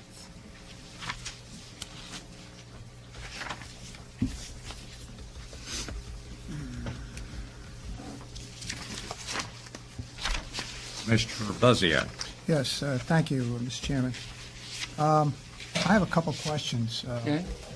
Hopefully you can answer them. If you can't, then maybe give me some information on it. Before I ask you the question, though, in an article I was reading not too long ago, it said because of the proposed tariffs that have been put in place or are going to be put in place, I don't think they've been taking impact yet, that a number of our U.S. companies are stockpiling solar panels from China. So that they will have these inexpensive solar panels ready to go. And in it, the other article that I was reading talked about Gen X or the fluorochemicals in these PV solar panels from China. And based upon what I've heard earlier and what you're talking about, that really concerns me. If this stuff is leaking in to ground or could leak into groundwater here in the county, it could be a tremendous cost to the taxpayers of this county, unless we were able to get our hands on somebody. But now you're talking about these LLCs, and they keep changing. Is there anybody really there that we could go after if there is groundwater contamination? Oh, that's a lot of the problem, and it really raises a question about what these companies know that they're setting up their process that way. If you compare it to Duke Power, if Duke Power builds a generating station, that Duke Power owns it. All of these renewable energy companies put them off in LLCs where they can ditch them if they have to. And that whole process raises a concern of what they know that they're not telling. Because Duke Energy is paying for all that cleanup, I believe. Yeah. Now, you also mentioned about, I have my note here, groundwater well testing wells. And it could be a good idea to put these testing wells in, but I do have a question. If you put a testing well in and you start to pick up fluorochemicals in those test wells, is it too late? Has the soil already been or water supply already been contaminated? It depends on how early you catch it, and certainly that would have to be monitored very closely. Because with any chemical, there are levels that they're safe, and then you reach a certain threshold and they aren't. Sometimes it's a very low threshold. But hopefully with a testing well, you can catch them while they're still at a safe level and put a stop to them. The other thing you mentioned is about the tax abatement. And in talking to some of the legislators, my understanding is it would be extremely difficult to put in legislation, even though it's being tried, in order to do away with that tax abatement. And they're talking about maybe over a 3-year or 4-year period of time. But it is costing the taxpayers of this county currently with what we have in place hundreds of thousands of dollars in taxes. Now, it does decrease with the depreciation, but right now it's probably costing the taxpayers a penny on their tax bill, if you look at that. Anything else you could add on that? Well, if these big facilities come in, it'll be a lot more than that. And if you look at the tax costs, at the county level, they're bad enough, but if you get to the federal level with subsidies, I'm not sure, I'm not seeing any calculations totally in this country, but Germany, which is much smaller, has already spent €1 trillion, which is over $1 trillion, on subsidies to wind and solar. And it ended up with electric rates 3 times what ours are, plus blackouts and brownouts. It's a fairly regular occurrence there now. Well, I want to thank you for your comments, and I want to thank the people earlier that made their comments. A concern I do have is tourism has a major impact on this county, and a lot of that is because of the water we have. And if we do have contamination of our water supply, it could have a major impact on this county in a tremendous way. Thank you. Thank you, Mr. Chair. Thank you. Any other comments, questions? Thank you, Steve. We're going to take a 10-minute break. Mr. Chairman. I'm sorry. Sorry to interrupt, but for clarification of Mr. Rader's comment, you may ask the county attorney to again give you his opinion, which he's given this board regarding Wilkerson Solar. Okay. David? It's excluded, and that's where we started with this.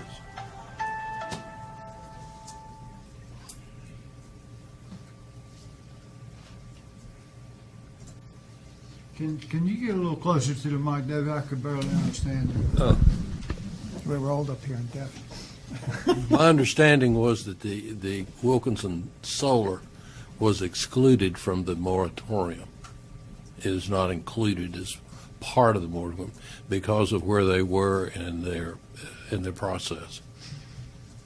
It was permitted before the moratorium came into effect. Yes. The terminology that was used, that they were vested in the project. Yes. If I understood. Okay, we're going to take a 10-minute break.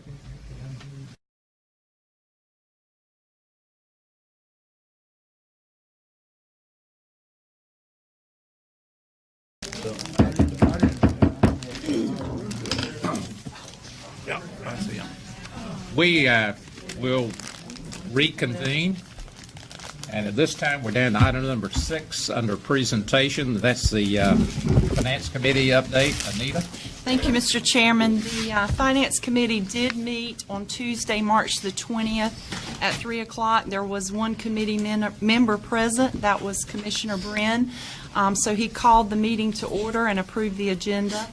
The first item that we spoke about under old business was an update on the banking transition. I was happy to report that the transition is now complete. We have switched from Bank of America and Wells Fargo to First National Bank. The second item we spoke about was the lockbox services for the tax department. If you'll think back to your budget retreat, we submitted a proposal where we could actually not fill a vacancy in that department and instead do a lockbox for tax payments that come in by mail and save approximately $34,000 a year by doing that. So we are moving forward with implementing that. I actually had a meeting earlier today, this morning, with banking representatives to start that process. Under new business, we spoke about the audit contract for this current fiscal year. It is that time of year again where we need to award the audit contract. There was a consensus that we contract with Jeff Best CPA of Bellhaven again to do the audit, and that's actually a decision item later tonight for you to make a decision on there. The travel expenses for the board and the county manager were reviewed for the previous 3 months. And then the final thing we spoke about was the water district consolidation. This was also another proposal that we spoke about at the budget retreat. If you'll remember back, we would like to consolidate all 7 districts under one system, and we think that we'll be able to achieve that through an operating agreement. And that's also an item that we'll really delve into detail much later in the agenda tonight, make a decision on that. The next Finance Committee meeting is on Tuesday, June the 19th at 3:00 p.m. right here in this meeting room. That's my report. Thank you very much, Anita. Any questions of Anita? Okay, we're down to the items for consent. Is there any one of these items that you would like to pull for further discussion? I'd like to pull item number 3, the sheriff's vehicle that's being proposed for surplus. Okay. And, yeah, we might as well pull item number 4, which is the sheriff's item having to do with all of these computers and stuff that's being disposed of at one time. We'll talk about it when the time's right. Okay. So we'll pull item 3 and 4. Right. Any other items? If not, I'll entertain a motion to approve the other items for consent. Got a motion by Commissioner Langley. Is there a second? Second. Second by Commissioner Evans. All those in favor of the motion, raise your right hand. Vote was unanimous. Thank you. We're down to items for discussion. The status update, transfer of the hospital trust funds, and the legal expenses. Commissioner Richardson. Oh, okay. The articles of dissolution are going to come up next on this particular item. So we can do both of these together. I think would be better, rather than me making my comments on this particular item. All right, we'll move to item number J, items for decision. And the first one here is the dissolution of the Beaufort Regional Health Center system. Brian? Thank you, Mr. Chair, members of the board. As you'll recall, October 25th of 17, the Hospital Authority Board voted to dissolve the Hospital Authority Board, and at a regular meeting on December the 4th of 17, the Board of County Commissioners also voted to dissolve that board. Attached, you have articles of dissolution for the hospital board. They have been reviewed by the county attorney. They are now available to execute and be filed with the Secretary of State. The next step after that, if the board so approves that, would be to coordinate with the hospital authority to have the remaining funds dispersed and transferred to the reserve account established by the board. Okay. Any questions? I don't see the actual articles for dissolution. I didn't get those with my. Oh, I got page 108. Page 109. Page 109. That's the dissolution article? Yes, sir. That's what will be filed with the Secretary of State. And then the plan of dissolution is to, all right, going back in this and looking at procedures, the first resolution that was brought by the Board of County Commissioners for dissolving the hospital board was rescinded or repealed or whatever you want to use for that. Did we pass another one after that? You took action on December the 4th. The board took action on December the 4th to approve dissolving the board. On December the 4th of 2017? Yes, sir. Okay. And that was reflected. The attorney reviewing that for us reviewed the minutes and ensured that that was correct. All right. What I would request from the clerk is that I would like copies of those two items that the board voted on. The comments that I have to make on this particular situation is what's happening is $4.5 million is being pulled down from the hospital board. This is a sad day for Beaufort County because what it means is that the master plan that was put up by Vidant several years ago is now complete. They have destroyed the Belhaven Hospital. 50 jobs are gone from that hospital. The community has lost about $13 million a year in revenue that Beaufort County should have. And the Vidant Hospital the hospital in Washington is leased to Vidant. So we now have a single provider. And you can expect hospital cost, you can expect medical cost, because they own all the doctors, to continue to go up. When you have a single provider, you have no competition.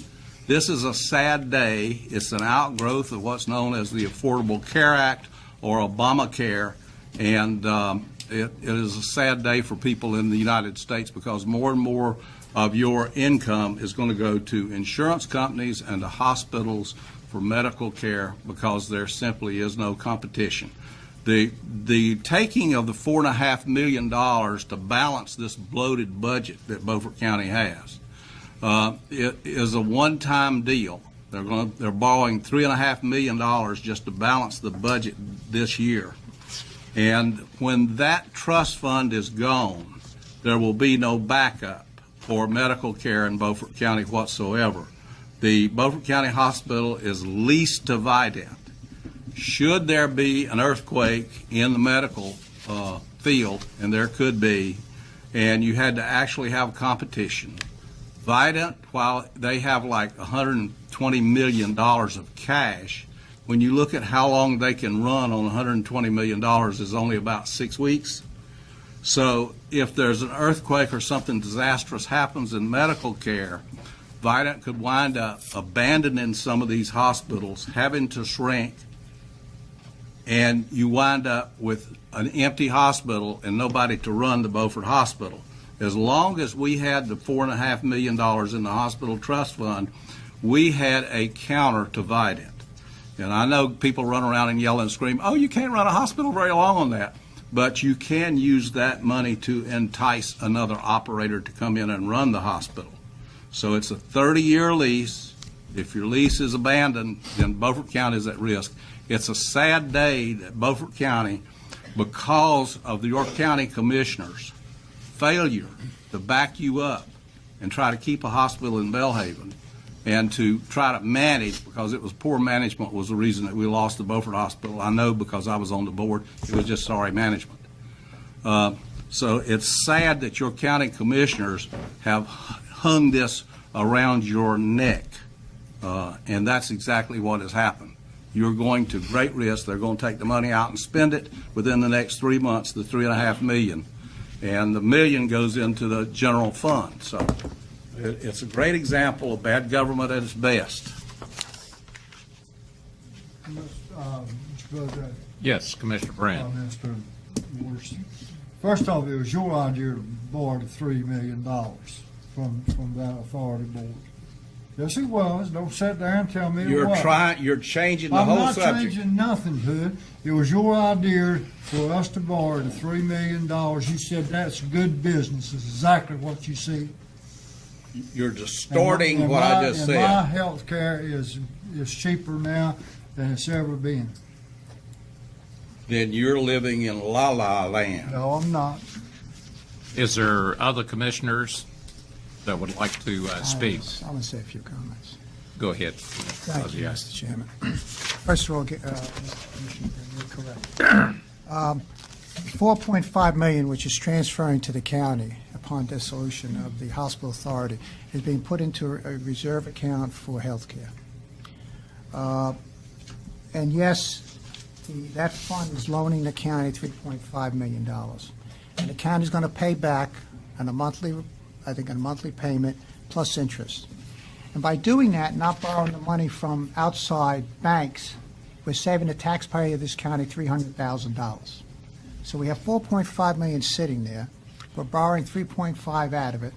The county, the taxpayer will realize a $300,000 savings in interest rate, leaving us with $1 million still directed towards health care. And the county has committed in writing that they will pay it back into that fund. So the taxpayer is not losing anything.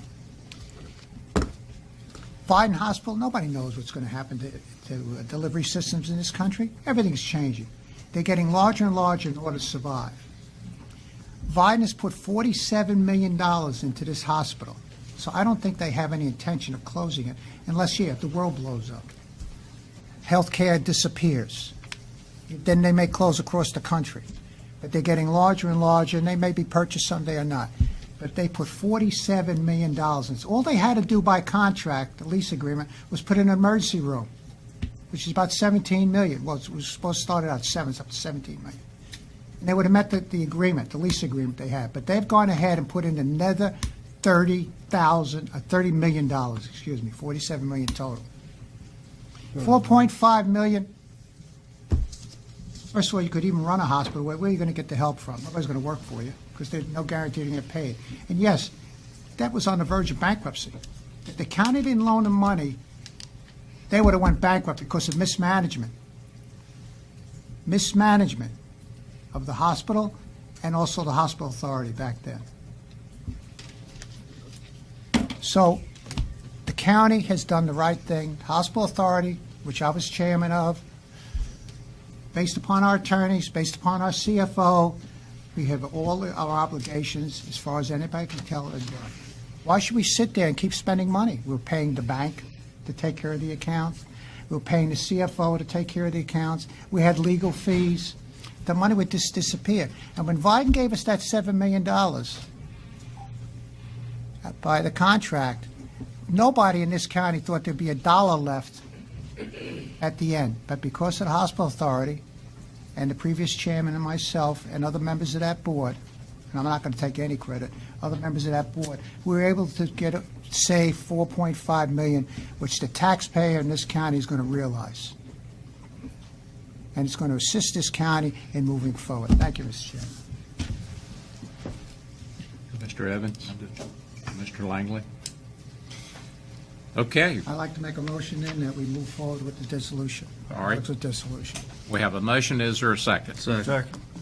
Second by Commissioner Evans. All those in favor of the motion, raise your right hand.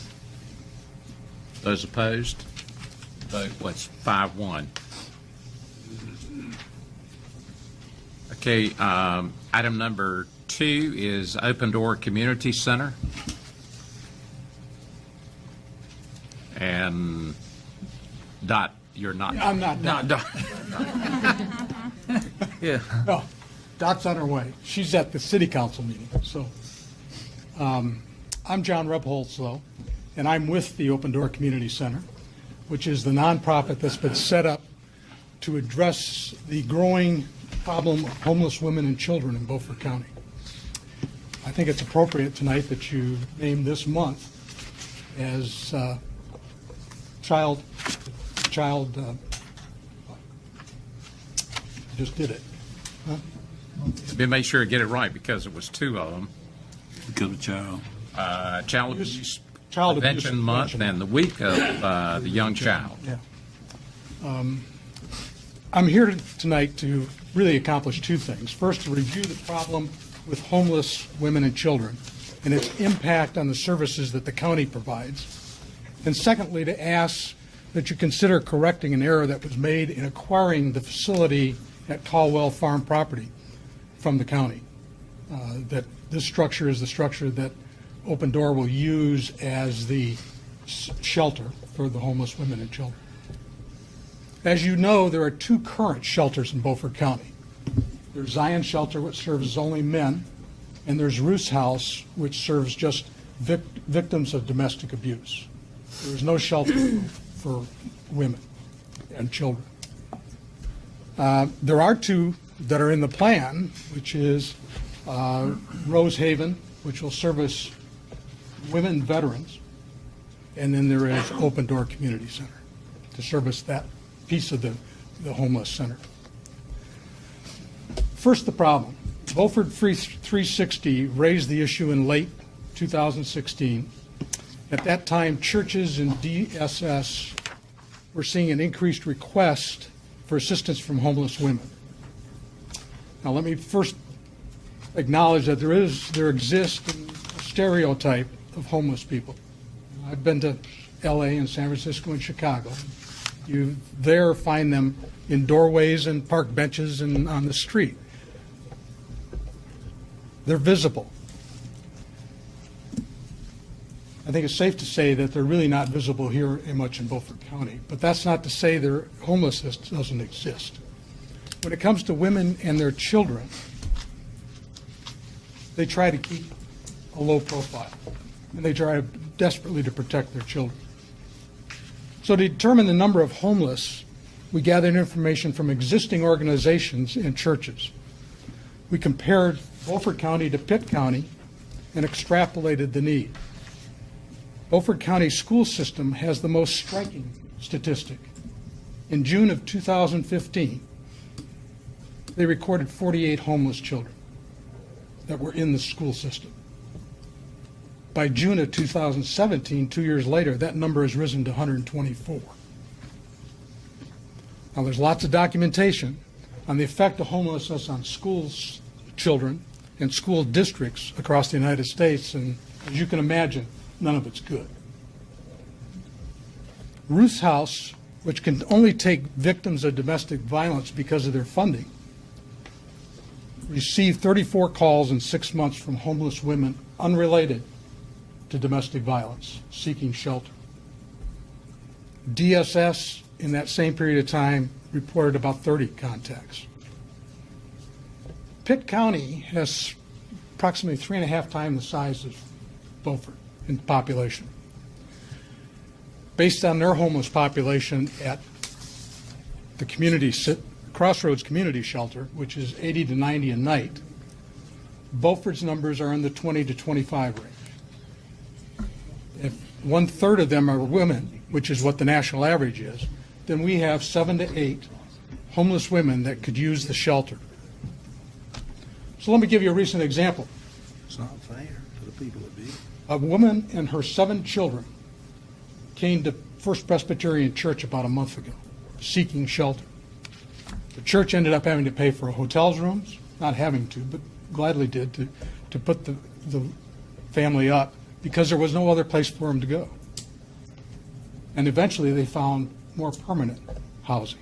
And that's just one church with no expertise in the homeless situation. Why the problem is growing, I can't tell you. But it's not unique. A new shelter just opened in Morehead City. And DSS had almost an 18% increase last year, year over year, in people being in contact with them.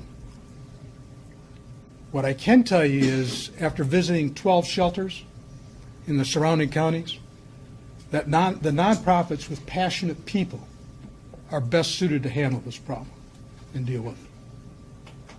Your 17-18 budget for the county and for DSS listed as their third goal, economically disadvantaged children, family, and adults will become appropriately self-sufficient. This is a shared goal by Open Door. Currently, when a homeless woman and their children come to DSS, they have no direct place to put them. They either end up putting them in a hotel or transporting them to another county if there's space available there. These costs are then the burden of DSS and the county. There are expenses that wouldn't be present if Open Door was open and available. And although not tracked in anything I saw in the budget, we know homelessness has a financial impact on areas like mental health agencies, emergency rooms, and school systems. School systems are in particular, since homeless children are suspended at twice as often as children that come from stable home environments. And they're 3 times more likely to be put in special education, a significantly higher cost. So I hope this is a brief overview demonstrates that there's a need in Beaufort County and that there is a cost that the county is now absorbing because there's no group focused on this group of citizens. Now, the second reason for coming before you, in early October, the county put the property on Caldwell Farm up for sale. Open Door became aware of it, and the board authorized them to enter a bid of $57,450. Mr. Wayne Langston, who had already made a prior bid, raised the bid to $66,000. We sort of entered up into a bidding war, and it ended up at $82,000. At that point in time, Mr. Langston became aware of what Open Door was trying to accomplish and was going to be doing with the property. He backed out, withdrew his name from that $82,000 bid, and substituted Open Door. And we ended up buying instead of Mr. Langston. I'll bring all this up because the point is that if Mr. Langston had known about that, the goal and what we were going to use that for from the beginning, then he would have not continued the bid up process, and we would have gotten it for $57,000. So Open Door respectfully requests that the board recognize that the bidding war between them and Mr. Langston artificially inflated the price that was paid. Every dollar not needed to pay for the building will allow us to renovate the building and begin to quickly serve the most vulnerable residents of Beaufort County. Therefore, as you enter into your budget process, we ask that you take this into consideration. What we're suggesting is that the difference between the $57,000 and the $82,000 be considered as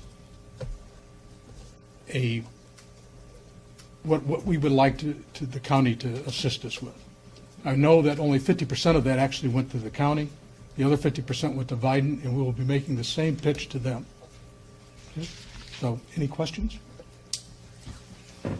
Any questions of John? So you're asking during the budget process if we'll consider yes, putting that into the 19 budget? Yes. Okay. Which I would think would mean that we would need to come back at that time, or is this sufficient as a request? Nita? Brian? We can take it as a request, but you'll need to supply additional documentation you Right. have to present to the board during the service expansion. And you've already got all the documentation on the price of the building. Oh, we do, but you'd obviously have to make that argument again. Yeah, yeah. So, any other questions on the size of the problem in Beaufort County? No, I think Dot did a real good job of the letter and the information that she sent. Answered a lot of my questions that I had. Mr. Chairman. Yes. I got a question for the attorney. David. Yeah. Are we legally bound by that bid? Or aren't they legally bound by that bid? It seems, yes, it seems to me that what's being requested is what to call it, a gift, a donation to this business. There was more than just, there were several people interested in that building, and went back and forth, up and up and up. It wasn't back and forth, it was going up. And as you know, the county owned it and had leased it to Vidant, and it was sitting there unused. It was one of two buildings that were not being utilized by Vidant, even though they were leasing it from the county. And the agreement was struck that those two pieces of property be sold, and that they entered into an arrangement on a percentage of the purchase price going to the county and going to Vidant. And it did get into a bidding war, but it was more than just Mr. I'm sorry that he mentioned his name, and there were at least two other people that were interested in it and were bidding it up. Now, it got down to these last two individuals, the entity and the gentleman who was bidding on it. I don't know how you do anything except you're going to give some money to this entity. I'm not saying you shouldn't. I'm just saying just be aware of what you're doing. Mr. Chairman. Yes. Now, I think that what they're going to have to do is come and separately ask for a donation. The upset bid process is set up by the general statutes. And when you start rebating, I don't think you can rebate money on the upset bid process. Let's look at this thing for a minute. If you were bidding for this property and somebody knew that they were going to get a rebate, they'd run the price right on up, get the property. There's something that stinks about this, isn't there? So when you use the word rebate to me, when you're asking to rebate money out of an upset bid process, that is not honest. So I think you chunk this out. And if you want to make a request for a donation, you can. Brian? Yes, sir. What we would view it as is a separate service expansion, just like any other agency. They are a 501c3 nonprofit that provides a public service that this board, by law, could fund themselves, which allows you, if you chose to, provide money to them. So as Commissioner Richardson said, my suggestion would be the same thing, is that they would simply submit a service expansion request in the amount of $16,000 or whatever it may be. For funding support for that entity, and we would, and the board would view it just like they view all other service expansions. I think the term rebate got used because somebody was searching for the right word. That was the wrong word. Yeah. Refund. Mr. Buzzy? Yeah, Mr. Repholz, what do you estimate? Do you have an estimate on what it would cost to renovate that place? It's we have had an engineer do drawings, and the current estimate is right at $100,000. Okay. In response to the bidding process, my understanding, the information we had was that after we put in our initial bid, Langston and us were the only two that were bidding. No one else bid after that point. I can't really speak to that. That may be so. But there were several people that were bidding early on. There was a doctor's office going to go in there, was the first bid. And then I recall at least one other person bidding. She did not bid after that. And then Langston got involved with it. And then we found out interest, went back and forth. Yeah. Thank you, John. Thank you. Christina? There you are. Approval of the technical services agreement standby generators. And we'll let you do two in a row while you're right there. Good evening, Commissioners. I've come to you numerous times before and discussed the providing standby power generators for some of our locations on the north side of the river in order to be able to pump water and produce water and keep the county residents having potable water during emergency situations when electricity is interrupted. I've been here many times. First, we've gone through different grant application procedures. As the last time I was here, you voted to accept a $450,000 grant from the Golden Leaf Foundation. McDavid Associates prepared that grant application as well as previous grant applications, so they are extremely familiar with the project. So what I present to you today is the technical services agreement with McDavid Associates in order to prepare the design engineering to complete that project. The contract is included in your agenda book. I will tell you that this contract is consistent with the contract that we signed with McDavid Associates to design the generators on the south side of the river. Any questions of Christina? So what you're saying then is there was no bid process for McDavid? They was just giving it to them? No, sir. Professional services agreements are not allowed to be bid in the state of North Carolina. But we did not do a, It's an education. but we did not do an RFP process because, again, McDavid Associates is most familiar with the project. Again, it's a standard that they prepared the multiple grant applications for the county free of charge. So when they were first given it to get familiar with it, was there a process there? There was no process. They were not given it. They were aware of the funding opportunity, and they came to the county and said, this opportunity is available. Would you like for us to do that? It was discussed in the water committee meetings. So they became aware of the project, they got the contract, so now they get a second contract because they're aware of the first contract. Yes, sir. So shouldn't we, at the first time this is addressed, have more than one person come to us and get familiar with it? I agree with you, and I understand your concerns. This has been going on for 3 years. It has been. They have, well, I don't want to say it, but go ahead. It has been going on. McDavid Associates has been affiliated with the water system for many, many years since it was first implemented. There have been other RFPs issued in recent years where other engineering firms have been brought in, where it was felt by staff that other engineering firms were as capable as McDavid Associates to complete the work. Withers and Ravenel has done that. We brought in Metersys, another, to assist us on another project.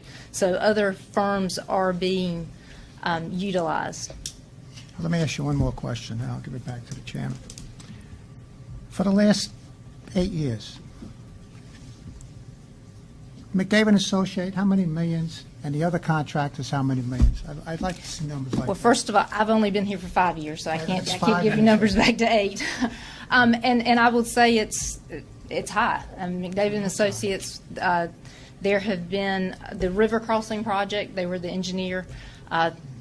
To my knowledge, McDavid Associates, and Commissioner Richardson can speak to this because he's been here for many years, as well as Commissioner Langley, that McDavid Associates has been the engineer of record for the Beaufort County water system in the past.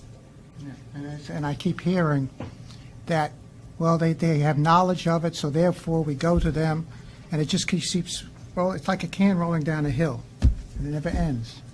I hope that it's not rolling down the hill, but again, I agree with your analysis. And again, like I said, as projects have come up, when staff has felt that other firms were able to step in than we have in recent years, which has been different in previous years, selected other firms to come in. There was one contract we let to them. The subcontractors didn't do their job, so they paid us a penalty. But McDavid Associate had to stay on longer, so they actually got the penalty, and we got nothing out of it. Is that going to be the same contract here? That's not the way that happened.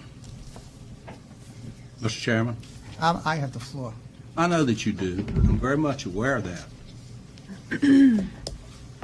My recollection of that, I wouldn't word it quite the same that you did. There was a construction contract that was awarded. It was the river crossing project where we pump water from the south side of the river to the north side of the river. The contractor went beyond the contracted number of days. No, And it so has there- to do with Begall Lane. I'm sorry? Begall Lane. Yes. That was landscaping, the final cleanup, yes, sir. And that was dealing with some easements, and again, this was, anyway.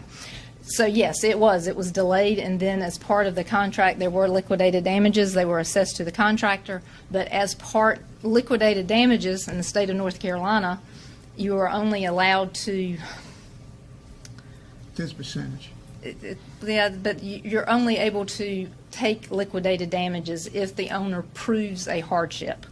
And I'm not an attorney, so I'm not using the exact word. So you have to prove a hardship. You can't just say $500 a day and then you multiply the number of days times 500. You have to prove that there's been a loss. Well, the loss for the county was that McDavid Associates or construction inspection continued longer. And I wish that it had not happened that way, but it did happen that way. And I think Van Lewis with McDavid Associates gave a very long discussion at a previous meeting But again, I understand your concerns and the projects that we feel that other firms can come in and can assist us with as readily as McDavid and Associates. We are looking at other options. But these projects specifically, there was a very short deadline where they had to turn the application around very quickly. McDavid and Associates have all of the plans. They understand the system. They designed the system. So they were able to produce the applications quickly in order for us to meet the grant deadlines. Chairman.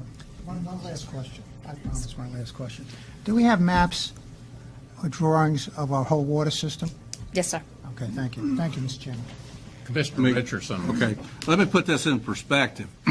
The state puts out grants, various agencies announce grants. When they announce the grants, usually the engineering firms will come around to their clients that they have done work with for years and years.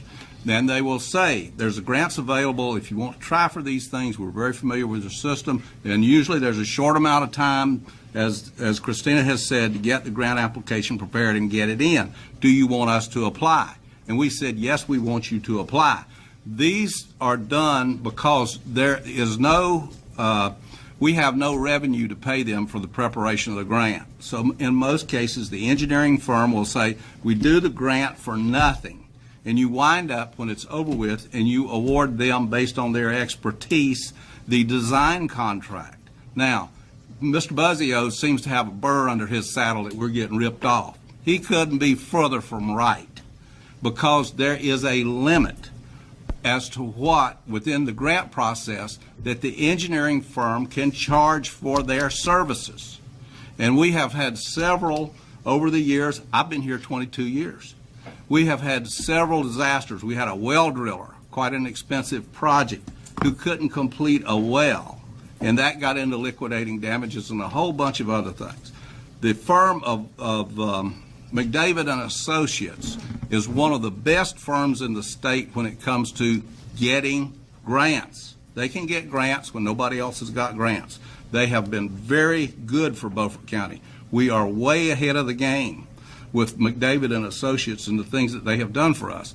McDavid manages to bring their projects in under budget, which is a really big deal when you look at their record. The well that couldn't be completed, they managed to pull that off without it costing the county additional money. And in the case that we were talking about with the contractor that could not perform with the bore under the river, McDavid and Associates told us, we're going to bring this off so it's not going to cost you any more money. They managed the project through liquidating damages to get the work done and to get it done within budget. This is very valuable when you're dealing with an engineering or an architectural firm. It's very important. That reputation is important. So for some of the commissioners up here who seem to think the county's getting ripped off, it's mostly their ignorance that's getting ripped off. Commissioner Green, will you leave ignorance out of your next? I certainly will. Commissioner Brent is much more professional. Christine, in your Yes, sir. professional opinion, how's Yes, that, Chairman? If we had to bring another group in to do this, how much extra money would it cost?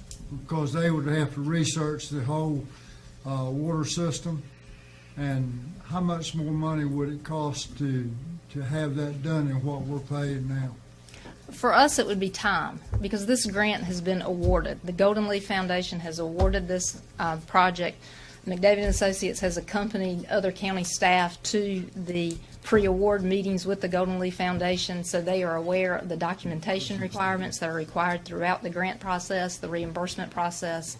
So it would take another firm to come in. They would have to learn our system, to learn the design, and then to go in. So and again, as previous, I believe Commissioner Richardson said, there's a certain percentage.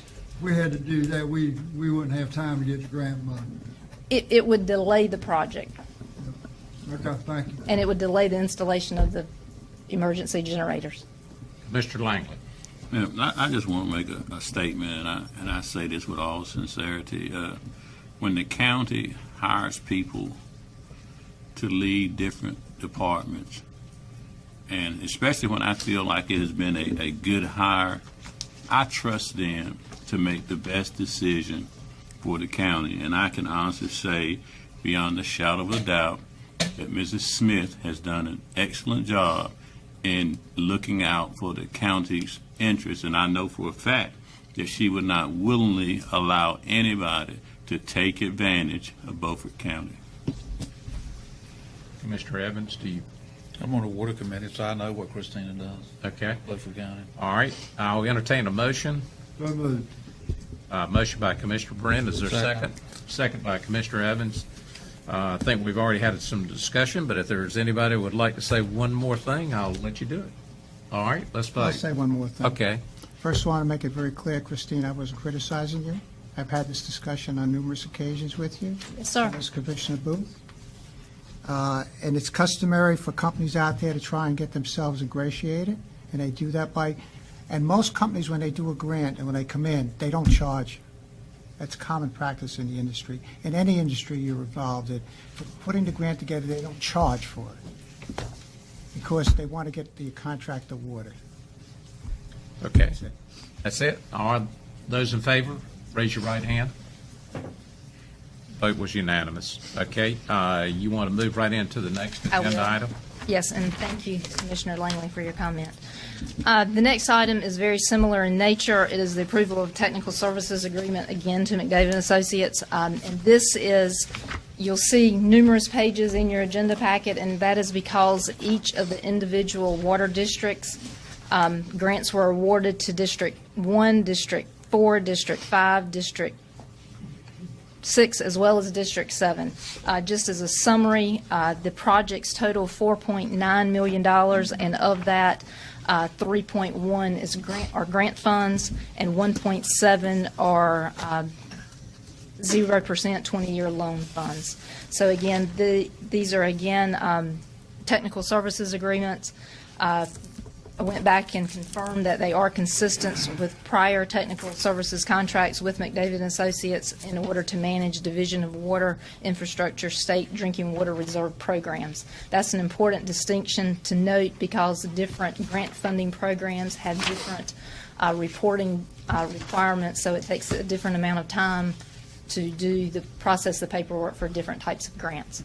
And again, that's consistent with everything with the Drinking Water Reserve Program. Is there any discussion? Motion to approve. Motion to approve. Thank you. Second. Is there a second? Thank you. Got a motion and a second. Now, is there any comments or questions? If not, we'll call for a vote. The same comments. Saying duly noted. They own Okay. All right. Thank you, everybody. Okay, let's vote. All those in favor, raise your right hand. Vote was unanimous. Katie? We're down to the bid approval for HMGP 2015 rescopement. Lisa? Good evening. Commissioners, in your package, you have on the bid tab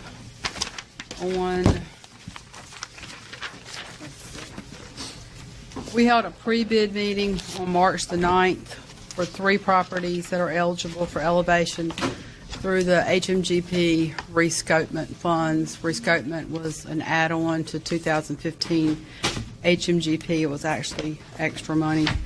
4 contractors submitted bids for each of the 3 houses. You have in your packet the bid tab. It looks like this. 101 Beech Tree Court, Washington, and 716 Hubswreck Road, Belhaven, were awarded to the lowest bidder of B&B Construction. And 130 Spruce Street, Washington, was awarded the lowest bidder, Paul Wood Construction. Commissioner Brand oversaw that bid opening. And I'm asking for a motion to accept the bid tab so we can move forward. Second it. Okay, we have a motion and a second. Just to correct, I think you said Paul Wood. You meant Willard. Paul Woolard. Paul Woolard. Okay.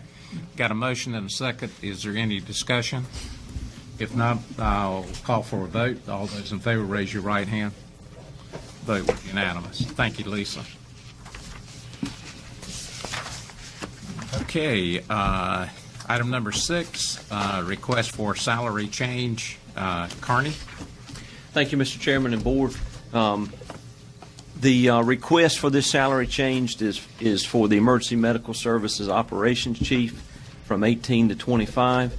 Also a request for a change of the FLSA status of the position from non-exempt, which is eligible to overtime, to exempt, not eligible overtime, and request for a salary change from $45,394 to $62,000.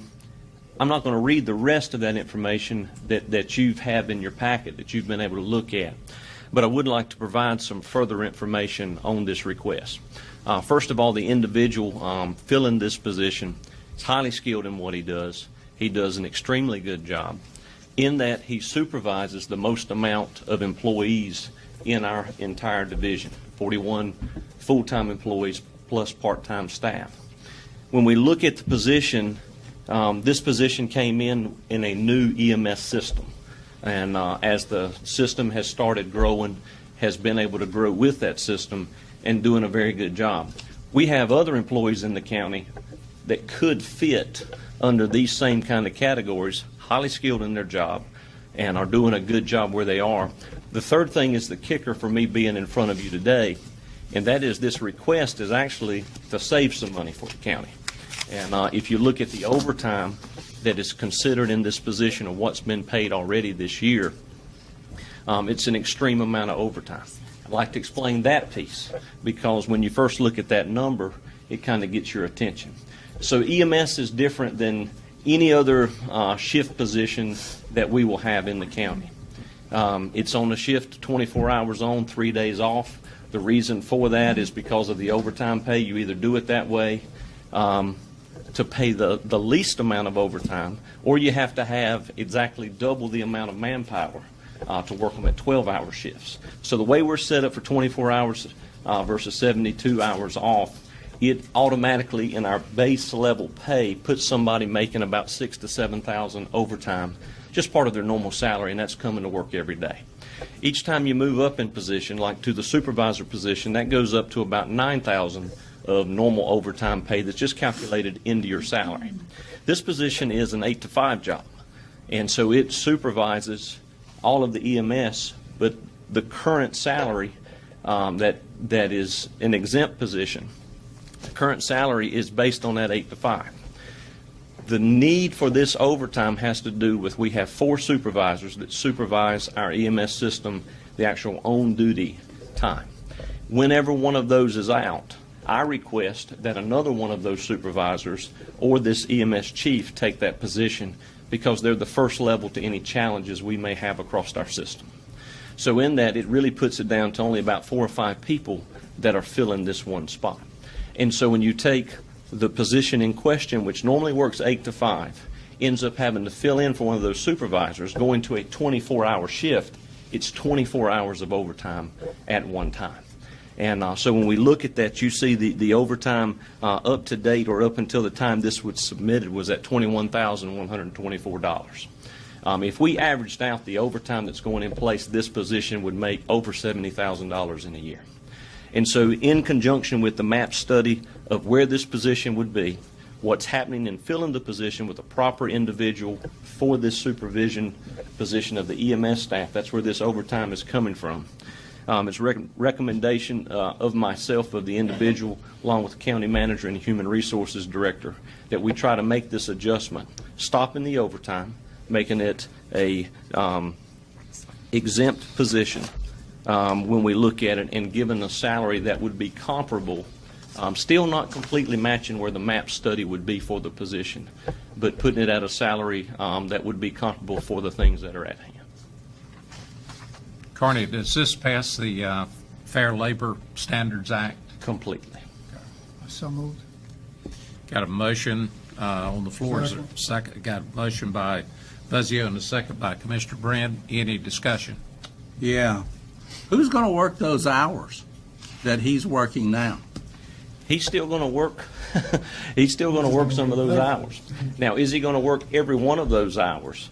What has happened in our system this year is we've had employees that have had to be out long, extended periods of time. That's not a guarantee to happen every year, but there is that need. I know myself, I'm exempt. I know the job's got to get done. Same thing with my other operations chief, and it is made very clearly to this operations chief. The job still has to get done. And so there's going to be a bulk of this overtime or this time slot that's still going to be done by the person that's in the position. But you see, based on what I know about classifying employees, using the overtime as the reason for increasing somebody's wages is not justifiable when you start classifying employees. The county would be better off to keep him in an overtime position, because you may wind up finding out that you can manage things in other ways. And I've looked at your overtime for your whole year of 2017, and it's terrible. It is way out of whack. You're right, sir. I mean, I've got serious questions about management of overtime in that department, and I'm going to vote against this, because this is really a bad idea to say, oh, gee, he's going to make that anyway in overtime, so we'll just go ahead and up him to the salary and pay it. That's not how employee classification works. I agree. A long shot. I agree with you. And I will say, in the overtime situation, it is still a new system.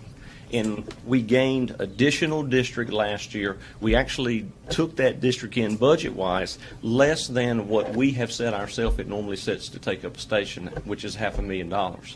We did it a little bit less than that, and there was concern, but we knew we're a growing system. It's new, and really when we look at that in the overtime, we're still learning where that falls. But I understand your request. I think we should put this off until your department comes up with a report on how to reduce overtime, because your department has too much overtime, and what that tells me is that somebody's not spending a lot of time thinking about how to reduce overtime. So that you brought that up, if I may respond, Commissioner, with that plan went into place about 5 weeks ago of ensuring that our part-time personnel fill every position before any full-time personnel can, with the exception of this QRV. It is the supervisor, the on-duty person supervising the EMS system going on at any time.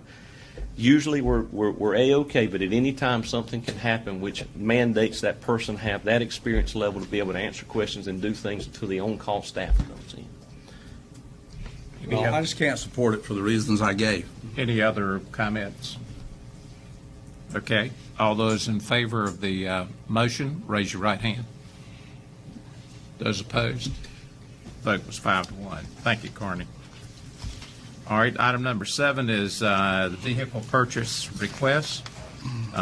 Jim?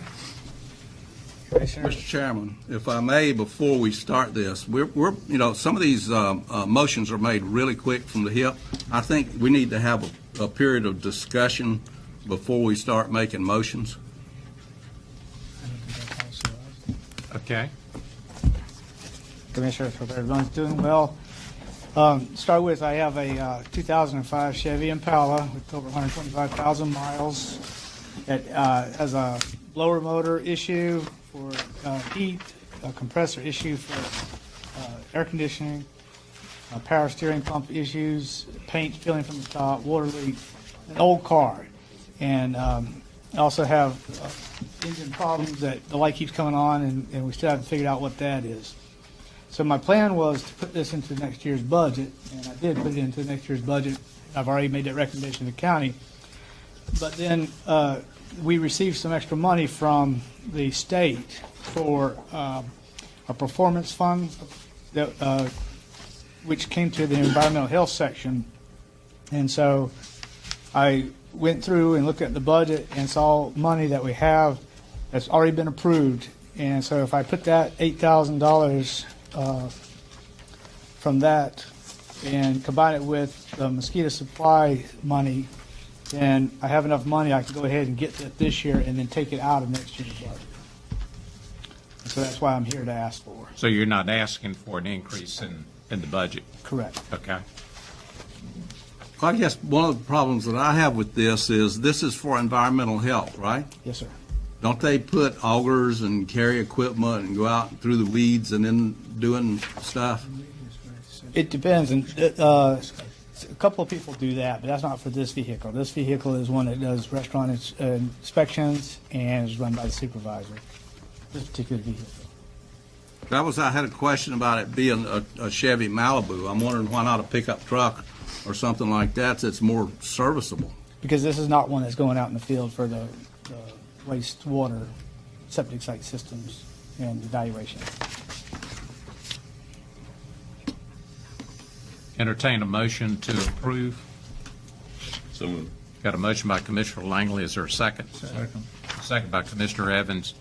Is there any further discussion? If not, we'll call for a vote. All those in favor of the purchase, raise your right hand. Those opposed? Thank you. Next item is Martin. The grant application for the Beaufort County Industrial Park Sewer Pump Station. Good evening, Mr. Chairman, Commissioners. Bring a grant opportunity to you tonight. On February 7th of this year, Governor Cooper announced a $12 million Rural Ready Sites program. The Rural Ready Sites development programs allow rural areas to apply for funds to build or improve public infrastructure for sites that have strong potential to attract employers, create jobs, and support the local, regional, and state economy. Other qualifications, they do have to be in Tier 1 or Tier 2 counties. The site needs to be publicly owned or controlled.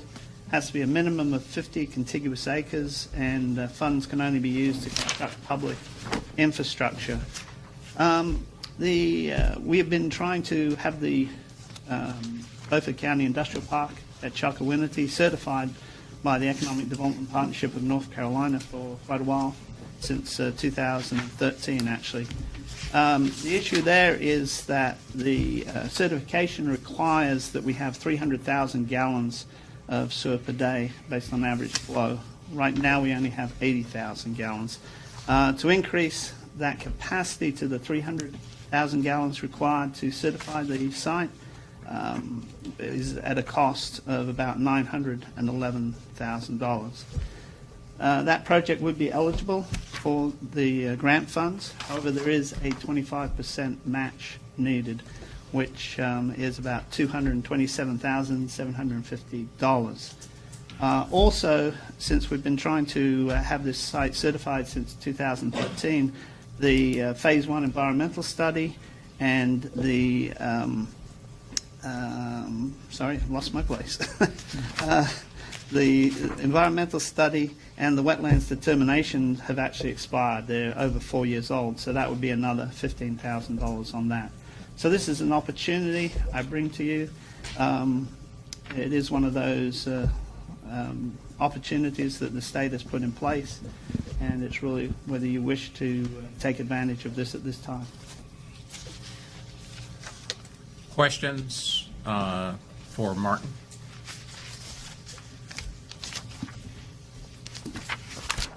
I guess the concern I have is that, you know, we're talking about $242,000 from the general fund, and with no real prospects on that site.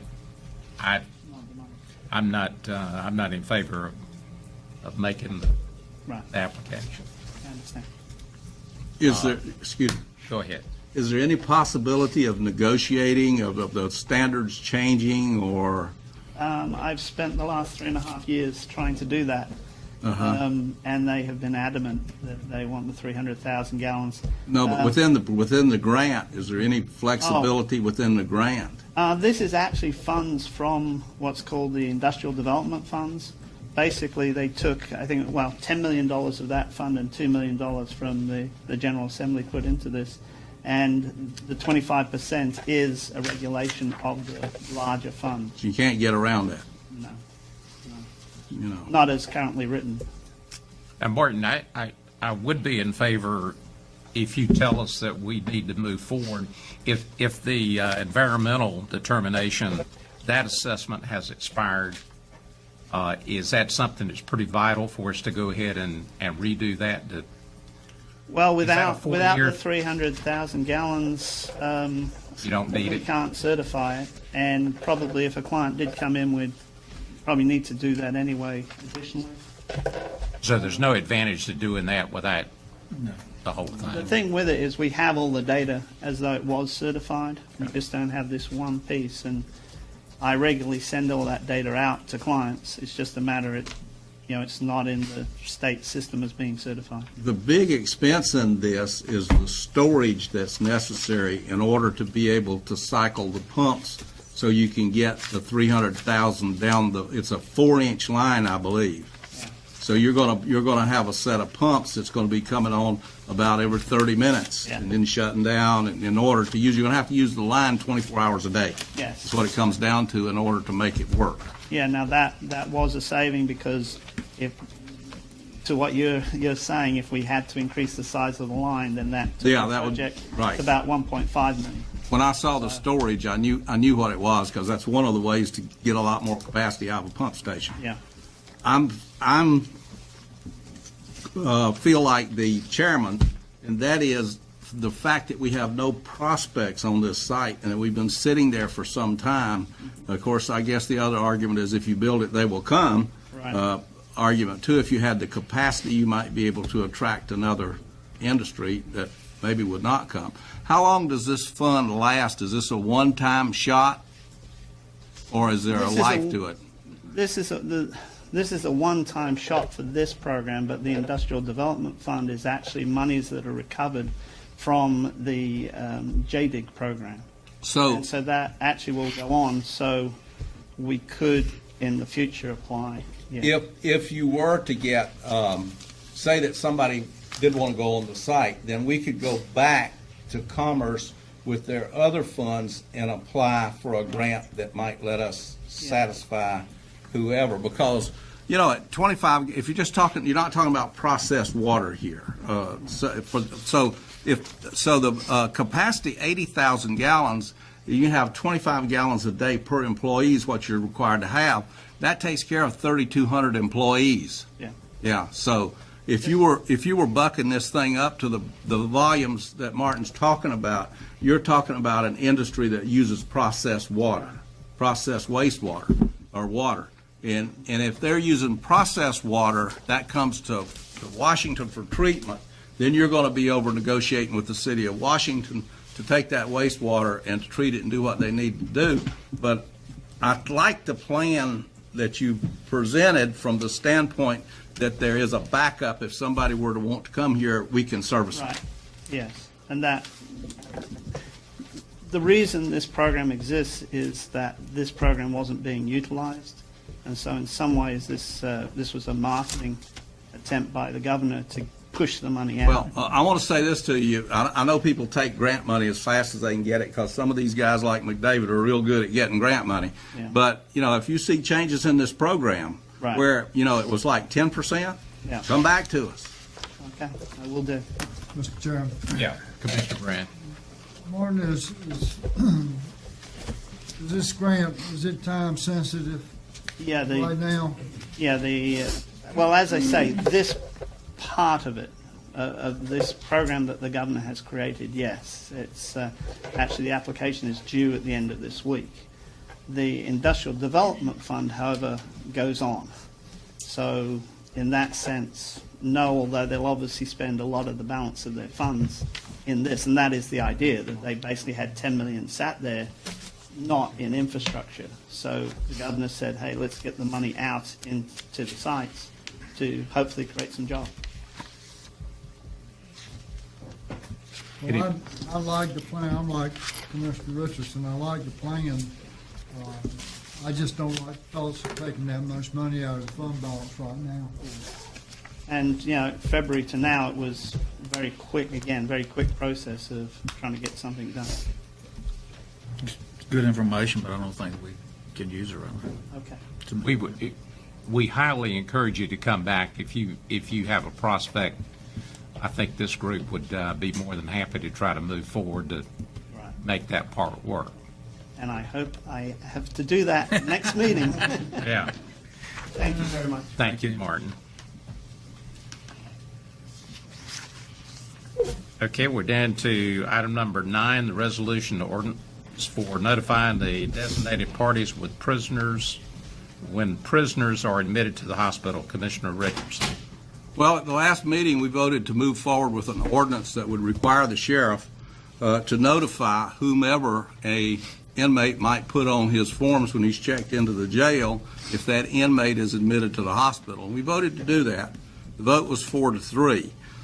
There seems to be that we're not moving out very fast, and what I would like to do is to request that we move forward with the preparation of the ordinance and the advertising of the ordinance so that we can get the ordinance passed and into effect.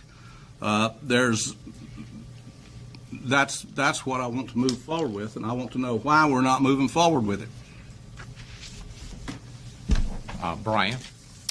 The short answer is the county attorney has some concerns that it's not a legal ordinance. And I'll let the county attorney speak to that. Well, let the county attorney speak to it, because I have some concerns, too, that it is a very legal ordinance. I sent a memo to you all, at least I hope each one of you got it, on this subject. And I said in that memo that I'm looking at this and I'm not convinced of our way clear to pass a law by local ordinance. In the general statutes, Article 3, duties of the sheriff, and Article 4, the county prisoners of Chapter 162, and Article 10, law enforcement and confinement facilities of Chapter 153A, seem to state the state law in this area and gives a penalty for noncompliance. See, for example, 153A-223, which is the supervision of local confinement facilities, that a violation of that is a Class 1 misdemeanor. 153A-225, medical care of prisoners, same penalty. 152A-225-1 is the duty of custodial personnel when prisoners are unconscious or semi-conscious. There's no penalty given, but prisoners liable for reasonable cost of care unless indigent. The question that is presented, considering all of that, is there sufficient state law to cover this? I would say to you that it sounds like we've got all of these are whole chapters of the general statutes. If we pass a local ordinance, how are we going to enforce that ordinance? In addition to that, GS 162-57 requires the person having charge of prisoners, the sheriff or his agent designee, is required to keep a record showing the name, age, date of sentence, length of sentence, crime for which convicted, home address, and next of kin, and the conduct of each prisoner received. That's been on the books since 1927. It was revised in 1983. Seems to me that maintaining the next of kin implies it to be for purposes of notifying such next of kin in the event of an emergency, which I think certainly would be unconscious or semi-conscious prisoner. My recommendation, having considered all of those statutes, and there's whole chapters there on that, I think if we're determined to do something in this area, we should consider sending a resolution to our local legislative delegation to amend GS 162-57 and/or 157A 225 and 225.1. I don't think a local ordinance is the right way to go. Mr. Chairman? Yes. I appreciate getting that email. You sent it out with the references. And I looked up all those references, read them, and all these things do is state what the minimum requirements for the sheriff is, or the jailer. It does not say the maximum requirements or give methodology, but it says you got to do this at a minimum. That's the minimum. But let's go back up. You were citing General Statute 153A. Let's go back up to the beginning of General Statute 153A, because the legislature said some really important things at the beginning of that statute. 153A4, and this is in your book, and I'm going to emphasize at the proper place. It is the policy of the General Assembly that the counties of this state should have adequate authority to exercise the powers, rights, duties, functions, privileges, and immunities conferred upon them by the law. To this and end the provisions of this chapter, and the local acts shall be broadly construed, and grants of power shall be construed to include any powers that are reasonably expedient to the exercise of the power. What that says is, guys, you need to pass the ordinances that you need to pass in order to make sure that the rest of our law is enforced. We're giving you broad authority to do this. And then you go on to 153A-12, the exercise of corporate power. Now, keep in mind, corporate power in this case means the power of the county as a corporate power, not a corporation, so don't get that confused. Except as otherwise directed by law, each power, right, duty, function, privilege, and immunity of the corporation shall be exercised by the Board of Commissioners. A power, right, duty, function, privilege, or immunity shall be carried into execution as provided by the laws of the state. A power, right, duty, function, privilege, or immunity that is conferred or imposed by law without direction or restriction. I didn't hear any restrictions in that stuff you read to us as to how it is to be exercised or performed, shall be carried into execution as provided by ordinance or resolution of the Board of Commissioners. So what I want to know is, do you have an Attorney General's opinion as to whether or not we can pass this particular ordinance? No. Then we need that. We don't need to go to the legislature. That's a delaying tactic that will take forever. We need to go to the Attorney General and say, this is the ordinance that this board wants to pass. What's your opinion? I'm not delaying anything. I'm just telling you, in my opinion, what needs to be done. I would point out to you that both of those statutes, the first one you read is 1973 statute. These were passed after that. The 153A-12 is 1868. Yeah. So there you have all chapters of the general statutes that are fleshing out what do you do with jails. Well, the Constitution was passed in the 1700s, but it's not out of date. And the laws that you read, I read them.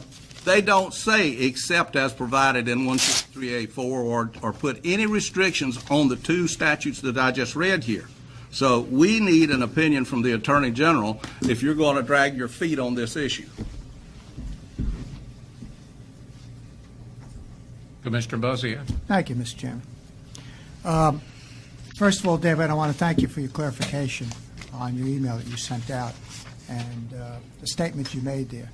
And being that you're our advisor and legal counsel, I would have to agree that if we want to do something, it should go to legislation. Now, and I looked at 153, which is organization and definitions in statutory construction, and there's many articles in that. And there's actually 473 sections in that legislation from the or that act from the state. And I found another section in here, which is in Article 5, and the reference to these two are in Article 1. In Article 5, it talks about organization, reorganization of county government. And I'd have to leave it up to you if it applies. It seems to apply to me, but it may not to this discussion. And it talks about the Board of Commissioners, the organized county of government. The Board of Commissioners may create, change, abolish, consolidate, may impose ex officio the duties of more than one office on a single officer, and it goes into a lot of detail. But then it has a sentence in there and says, subject to the following limitations. And when I read this, there's 6, 7 of them. I found 2 of them that are extremely interested that may apply to this discussion. And it says that everything up there you can do with the exception of the following. The board may not combine offices or confer certain duties on the same officer when this action is specifically forbidden by law. And that seems to be what your email says. Certain things are forbidden. And this seems to back up what you're saying. And then number 3, The board may not discontinue or assign elsewhere a function of duly assigned by law to a particular office, which would be the sheriff's office, which we don't have any authority over. So, and just briefly looking at this, this was another section I think may apply to this discussion, that we may not have the authority, like you said, and we may have to, we want to do it and go to the legislation and have not only 153 changed, but also some of these other sections in 152 may have to be changed in order to give the county this authority, which now wouldn't only be for us, but be for the whole state. So that's it. So I would have to agree with you that we may not have the authority to do this ordinance.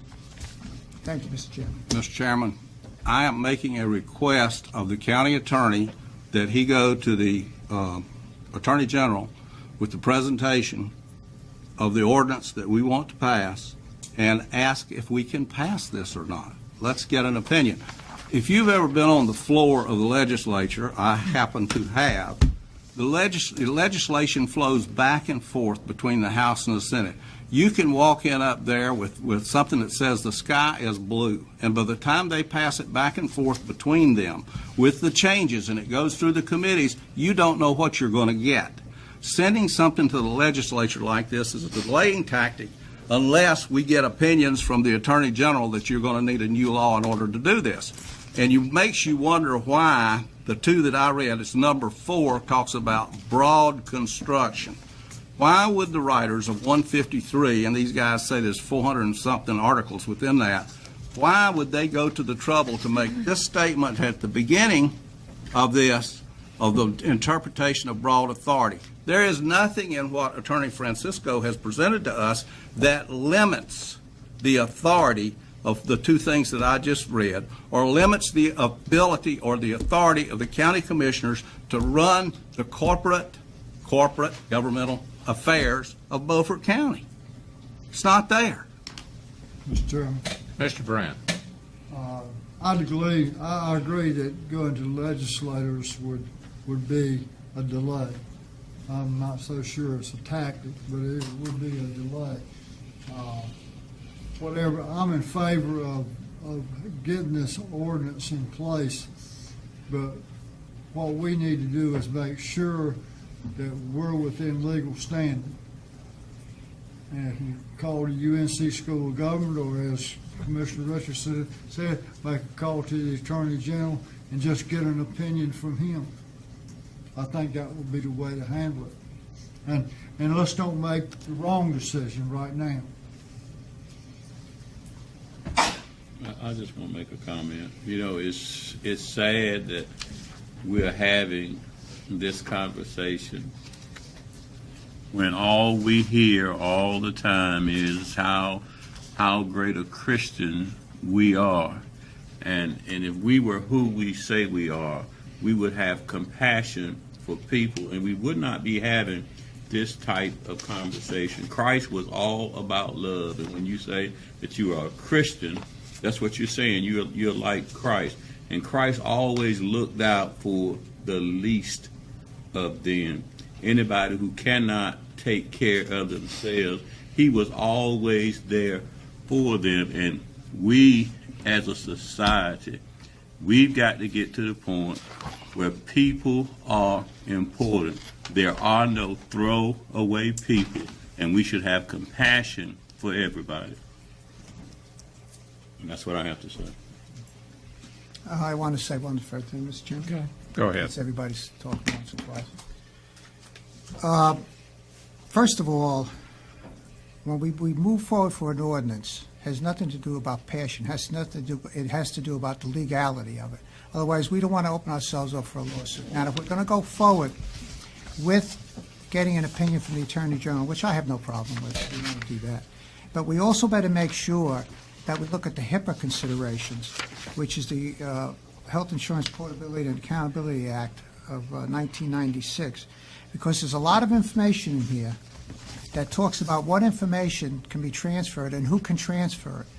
So if we're going to go down this road, we better make sure we're not only meeting the state requirements, but we're meeting the requirements of HIPAA, which is enforced by the federal government and also by the state. So if we're going to go down this road, Mr. Chairman, I suggest we look at both of them so that we're on sound legal ground and we don't open ourselves up for a lawsuit by the government. Mr. Evans? I think Ron's kind of going in the right direction there. I mean, if you go in there and you get a power of attorney, then you're going to go back and get basically a HIPAA power of attorney where relatives can go in and have that permission. You just can't go up and say, that's my mother, that's my son. So it's a very complicated process, and I don't know how Beaufort County can all of a sudden say, we're going to do an ordinance and violate all things go into the jail, all the things go into the hospital. How are we going to figure out a way to regulate that? So it's extremely complicated, and if we want to go in this direction, I mean, we need to take our time and see if we can do it the right way, because it's set up to be extremely, unfortunately, very complex. I mean, that's all you had to do now is go in and you want to take care of your family. Well, you're going to spend about $3,000 with an attorney to have power of attorney and all these other documents recorded so that you can take care of them. So it's a very complicated process now, unfortunately. I don't think this is a complicated process, because basically all you do is pick up the telephone and tell a family member such and such is in bad shape and going to the hospital. That is not a complicated thing. And y'all can talk all you want to. You cannot convince me otherwise. This is just plain and simple. All this other stuff is strictly fluff. All you got to do is let people know they have a family member who's in distress. We have got to stop complicating everything. And I agree with you 100%, but can you get somebody to do that? Can you guarantee somebody's going to pick up the phone and call? We can guarantee that they're supposed to. Right now, the sheriff's telling us we didn't have to, and he's going to do what he wants to. But, Mr. Chairman, let me put one more thing out here. We have more resources than what we've already talked about. Number one, we've got the Association of County Commissioners. There are plenty of counties over the years that have had battles with sheriffs. You know, so let's go to the Association of County Commissioners and let them do a screen for us and see what's going on in other counties about controlling and regulating sheriffs. We will learn something from that. And then, as has been alluded to, here we've got the Institute of Government at Chapel Hill, and any of us can call those guys and talk to them. So we need, if you're going to delay this, I agree with what Commissioner Langley has said wholeheartedly. But if you're going to want to delay this thing and slow it down as much as you can, then let's use these resources. And to that end, I think that what the county attorney should do is draft the ordinance the way he thinks it should look, send it to us, and let us look at it so we can all say this is about what we're talking about, and then he's ready to go. Because I want to see what he's sending the Attorney General myself, because there is a very old attorney here who's very smart and very wise, told me one time, he says it depends on how you ask the question to the Attorney General as to the answer you get. That guy was Billy Mayo, our former county attorney. So I want to see what's sent to the Attorney General. The concern I've got, David, is that if we proceed and we try to implement this, I would say that the North Carolina Sheriff's Association probably would challenge the overstep that we're trying to do. And I would ask that in the circle that somehow or other, whatever we do, we share it with the North Carolina Sheriff's Association. To me, there's accepted practices that, in the certification process, and I think we're all up here trying to second guess what the actual policy is and whether the policy was adhered to. Up to this point, nobody has showed me that anything was done wrong in this process. We're playing with half a deck. So I think you've got enough instructions on that, David. Well, yes, I'm hearing a lot, but I'm not sure exactly what we want to say in an ordinance that's not already said in statutes. That's Well, my point. I guess what I'm saying is that the county is involved in enough lawsuits that before we take action and we pass this, we want to make sure that we're on pretty sound footing. Otherwise, we don't need to be forward on this ordinance. Mr. Chairman, I certainly don't want to speak for county attorney, but if the board, and as you well know, the board speaks and acts as one. So if the board would make a motion to direct the county attorney and myself on what you want us to do, if that passes, that gives us clear direction on what you want us to do instead of everybody kind of saying a little something. Because you want it to be clear. You want us to be clear.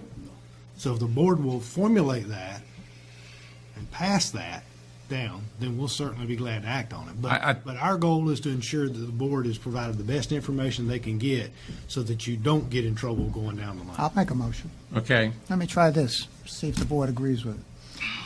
That we direct the county attorney and the county manager to prepare a written request that's forwarded to the Attorney General of the state of North Carolina and the Sheriff's Association and our county association, requesting their input, or whether it's legal for the county commissioners to write an ordinance that requires the following from the sheriff's office. Oh, yeah, the only thing I would say to that is that is to be approved by each member of the board before it's sent, or disapproved, however it works out. I won't see it before it's sent. You just send us an email on You that. send us a CC of what they send out. I have no problem with them writing it themselves. Okay. We're going to have 7 people up here making comments. We'll never get it out. If you want to delay it any longer. Do let me ask this question. I understand there are a lot of folks that you can ask this question to, but I think ultimately the Attorney General is the one that we would rely upon for a legal opinion. Yeah. I mean, they are the chief law enforcement officer for the state of North Carolina. Yeah, but the key word in that is opinion, so yeah. Right. So, I mean, we can have the conversation with the association, we can have the conversation with the school of government, but an opinion from the Attorney General, I mean, maybe you write it and you send it to the Attorney General and ask for their opinion on it. All right, then I'll amend my motion just to do that. And you have No. Oh, no. You need everybody you can have. As far as I'm concerned, the Institute of Government, the Sheriff's Association, the Association of County Commissioners, we want their opinion in this too. It goes to them too, just like your original motion. What's wrong with the opinion? The key word is opinion. But I think he's saying, Commissioner Richardson, that only the legal opinion from the Attorney General is the one that applies, that we would have to follow. The others, we could bring them in with discussions, let them have discussions. I understand, but the key word here is opinion. Opinion. You don't have to follow the opinion. You don't have to do what they say do. Just have an opinion. You look at the opinion and see how strong it is. I've seen some Attorney General opinions that were weak as water. They didn't mean anything. I'll tell you right now, if my county attorney gives me a legal opinion, I'm going to follow it. If the Attorney General gives me a legal opinion, I'm going to follow it.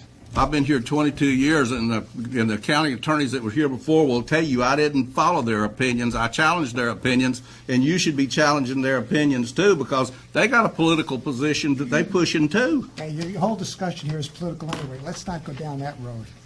Okay, we don't have a motion yet that anybody's going to support. Is that what we're I can saying? support what Commissioner Buzzio said, provided we include, I think he backed up a little bit on it, but provided we include opinions from his original motion, let's put it that way. Opinions or discussion? We have discussions with these other entities. Yeah, we have, well, I don't, yeah. All right, go with that? Yeah, that's All fine, right. yeah. So let me try this. That we direct the county manager and the county attorney to prepare correspondence which they'll forward to the Attorney General of the state of North Carolina for a legal opinion. And then also that they hold conversations with the Sheriff's Association, our association, the School of Government. Anybody else? Yeah. Well, yeah. I mean, you still got the healthcare provider. You've taken a HIPAA, person yeah. into the hospital. It has, deputy has to go with them. I think the school of government can address that. They have subject matter experts that All right, can so have a- address each of those. I mean, Because I went on the HIPAA website, and they have a answer for every question you could possibly think of. You said have discussions, I think obtain opinions. He can have a discussion with them. I want to see what their Not a opinion legal is. opinion. All of us need Not a legal opinion. opinions. Just an opinion. Just opinions, yeah. I can go along with that. You want a second? I'll second that. All right. Okay. Does everybody understand the motion? Let's vote. All those that understood the motion and in favor of the motion, raise your right hand. As long as they understand it. Qualify. David, if you have any questions, call me. I'll call you. Call me, I'll give you an opinion. Stay away from the commissioners. Just call the chairman. Okay. Lost my place here on the agenda. We're down to item number 10, reexamine the $150,000 allocated to the sheriff's office for medical costs. Commissioner Richards. Well, I'll be real quick with this. All I want to do is we took that $150,000 out of fund balance. All I want to do is take it out of the sheriff's budget. Look in the sheriff's budget and direct the manager to look in the sheriff's budget, and if there's $150,000 of lapsed salaries or wherever he can find it, take it out of the sheriff's budget and don't take it out of the general fund, out of the fund balance. Brian? The discussion on that would be the finance officers looked at that, and there is not funding there. In other words, he's spending all of his money every dime he can get his hands on. Well, there was a little bit of a surplus for lapsed salaries in the communications budget. However, overtime in the sheriff's office is running over, so we anticipate using that leftover money in communications to cover that, so we won't have to ask for any more money there. All right, I'm done with that one. Okay. Item number 11 is the fiscal year 17-18 audit contract. Anita? Thank you, Mr. Chairman. As I mentioned earlier, it is that time of year again when we choose an audit firm to complete our annual audit. I did reach out to Jeff Best CPA, and he said that he would do the audit for the same price as last year, which was $55,000. The Finance Committee is in support of contracting with Jeff Best to complete the audit, so my recommendation to you tonight is to award the contract for the fiscal year 17-18 audit to Jeff Best CPA and authorize the chairman to sign the contract. And there is a copy of that contract attached if there are any questions. Entertain a motion to, got a motion by Commissioner Buzzio and a second by Commissioner Brand. Now for the discussion. Mr. Chairman. Yes. I'm not going to vote for this. Tell me, how many years has Jeff Best as an individual worked on the county audit? One. One? As an individual firm? No, as an individual person. Well, 4 that I know of. Three. Okay. I'm not going to vote for this. We should have gone out for bids for this. The price of $55,000 is too high, and we don't need to continue with the same audit firm. The practice is that you roll these things over ever so often, and I think we've missed the boat on this, so I'm not going to vote for it. I think we need to go out for bids. Any other discussion? Just one. How long is this contract for? It's 1 year. 1 year, okay. I can vote for that. Okay. All right. So we're really, this would make the 4th year that he's been involved in the audit. Yes, it will be the 2nd year that Jeff Best CPA has completed the audit. Previous to that, Jeff was a partner with CRI. But remember, last year there was a change and he went on his own.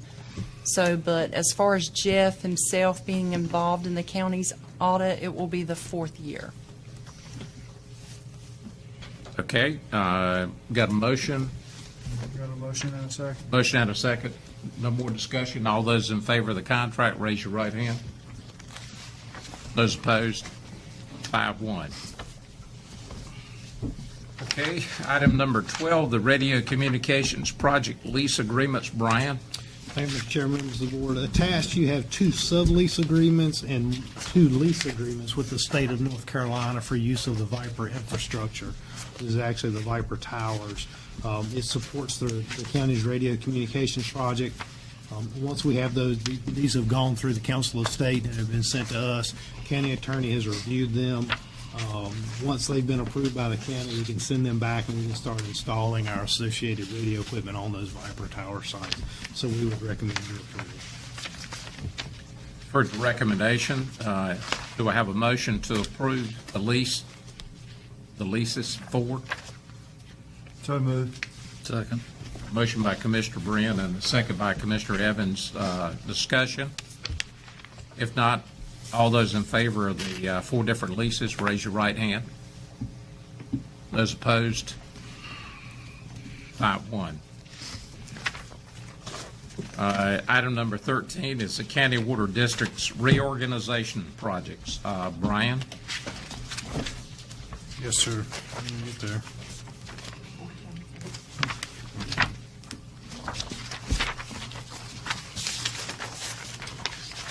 So as you'll recall, at the 1819 planning retreat, we discussed with you the possibility of consolidating those 7 water agreements into a management entity operating agreement.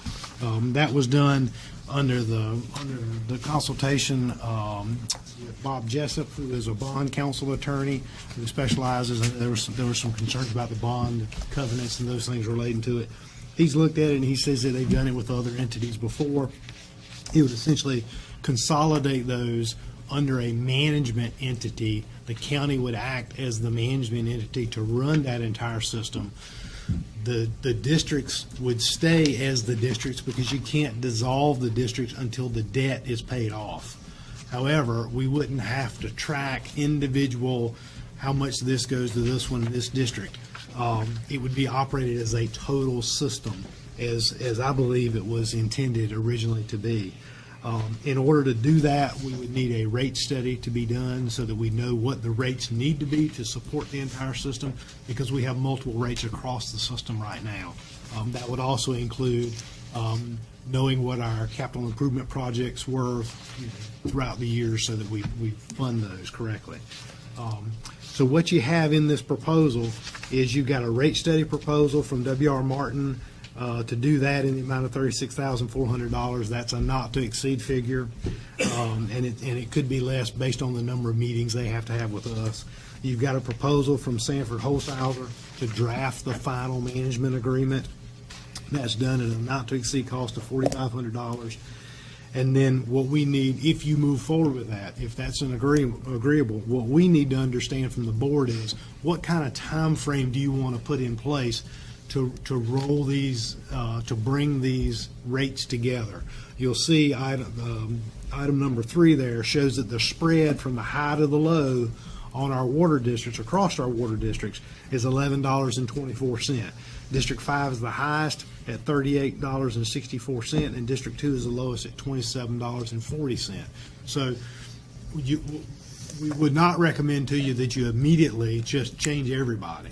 We would recommend that you roll that in over a period of time. And what we would, if you want to move forward with this, then we need to understand what kind of time frame. Is that a year's time frame or is that 2 years time frame? I don't think you want to get too much further than 2 years out on rolling that together.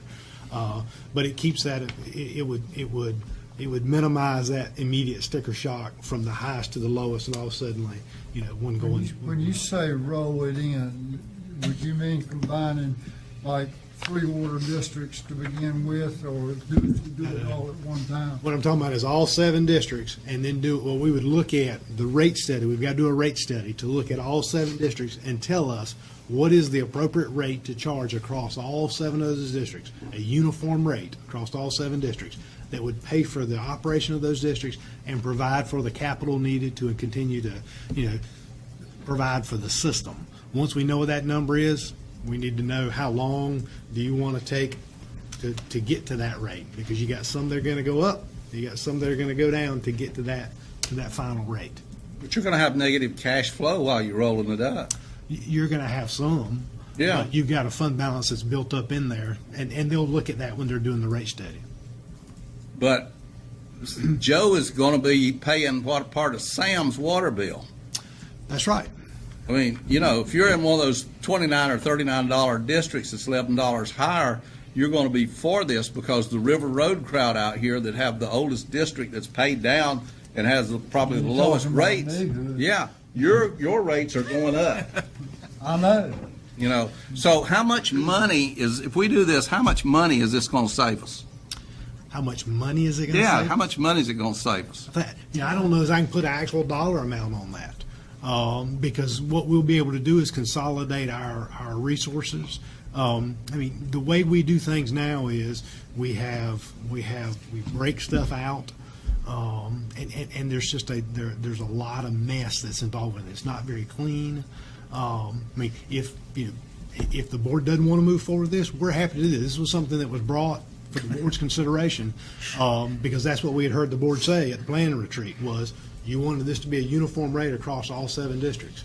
We're happy to back up and say leave it the way it is, but the board asked that we do that. We think it's a good thing because internally it helps us be able to present the financials in a better manner. Two things, Brian.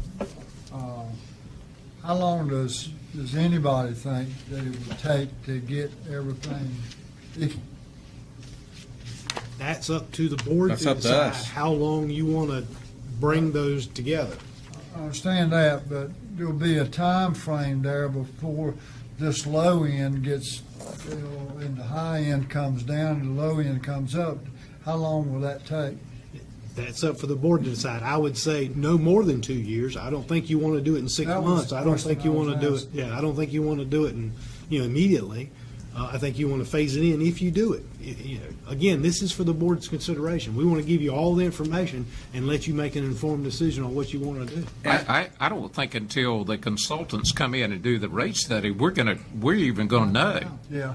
I mean, we can't take the high and the low and say this is what it's going to be right in the middle because you're talking about, That's right. you know, we've got a lot more people in the water district that you're in, so it may not be $11 when you end up after they do the rate study. No, from high to low is $11. Yeah, So but- you don't know what the new rate's going to be, but let me ask you this question. It looks to me like this is going to cost about $70,000. On page 436, what are all of those numbers up there? Professional services. Is it Now, about- look at 424. That's where the price is for the law firm to draft the operating It's agreement. $40,900. Yeah. 41,009. 40,900 Oh, plus the 40,000. 5 for the law firm. But isn't there another fee in there of about 35? No, the You're five. looking at the budget amendment? Yeah. That's just moving money around within to pay for it. We're not asking for any additional money. That's pulling money out of that's just appropriating money out of the existing. The total cost is $40,900, which is made up of the $36,400 for the rate study and $4,500 for the attorney. That's the total cost. Okay, what is fund balance appropriated on that sheet over there? That's the way we're going to pay for it. We're going Out of whose fund balance? The water districts. Water District's fund balance is going to pay for it. Yes. But really, this is, you know, at the end of the day, I would summarize this, and I'm very sympathetic to what you're talking about in keeping up with the cost and the cost coding because your finger gets tired when you're writing those numbers. But this is a convenience to staff more than anything else. Actually, I disagree. There are better reasons to do it than that. First of all, you know, we have a couple of districts that are struggling financially, and we continue to get remarks from the Local Government Commission and the auditors about, you know, what are we going to do? What's our plan for these 2 districts that we have that continue to struggle? And honestly, you know, with the customer count in those districts, you can't set the rate. You'd have to set the rate so high where it's not affordable to get those districts in a good financial position. So that's the best reason to do it. The saving time and effort is just a gravy or a cake on or ice cream on top of the cake. so to LGC speak. has been making those comments that I know of for 20 years. Right. And we give them the same answer every time, even though it looks like they're different districts. The water fund is set up as a unit itself, as an enterprise fund, and as long as it's positive within that fund, and No, they go that's away and what- leave us no, alone. it's not set up that way. That's what we want to do. That's what we're trying to achieve. They're That's set what up the- as 7 separate Right. financial entities, operational entities currently. So there are districts that are in the red, that are operating in the red, and this will bring those together so that exactly what you're saying, it looks like you may individually have some issues, but overall it's working. Well, all I'm saying is I'm not willing to spend $40,000 so you don't have a sore finger. That's not what it is. And as far as, I'll go back when I first got elected, and I looked at my first audit. One of the big things under the findings related to the water districts. When we changed to the new auditor that we've had for the last 3 years, I asked for copies of the analysis on the charge-offs. The previous CPA firm was using the same number for 5 years as the charge-off dollars. So, I mean, it is a nightmare when you're trying to do that and present the financials fairly. What we're talking about doing is an operating agreement to operate all of them as one entity. I mean, it would be just like if you had 7 individual LLCs and then you decided to hire somebody to come in and manage them. That's what the county would be doing. We'd be managing the 7 districts yes. under one agreement. I would say to you that if we don't make this move, then I'm going to have to make a recommendation that we, in the near future, start transferring money from the general fund to subsidize those 2 districts. Make a motion that we move forward with I'll second it. consolidation. Got a motion by Langley and a second by Buzzio. Any further discussion? I'd like to ask Christina, I mean, to me, the faster the better. I mean, because they're going to be answering questions and adjusting, and the quicker you can get a uniform charge, right? No doubt the quicker, if we are able to do this and the study comes back positive, no doubt the faster we're able to implement it, the better it will be as far as understanding. That's the whole purpose, is to save money, stop wasting and adjusting and calculating, and we're giving it to the auditors, and they're adjusting. And it's a little more than just for I know. staff's convenience. It's also, Right. and I don't remember if you said Peter and John paid who, but that's happening now. And what we look at the different things, Peter's always going to pay a little bit for John, or John's going to always pay a little bit for Peter because of the way they were set up. We are all coming in after the fact. We've looked at it. Someone else looking at it and doing an independent rate study.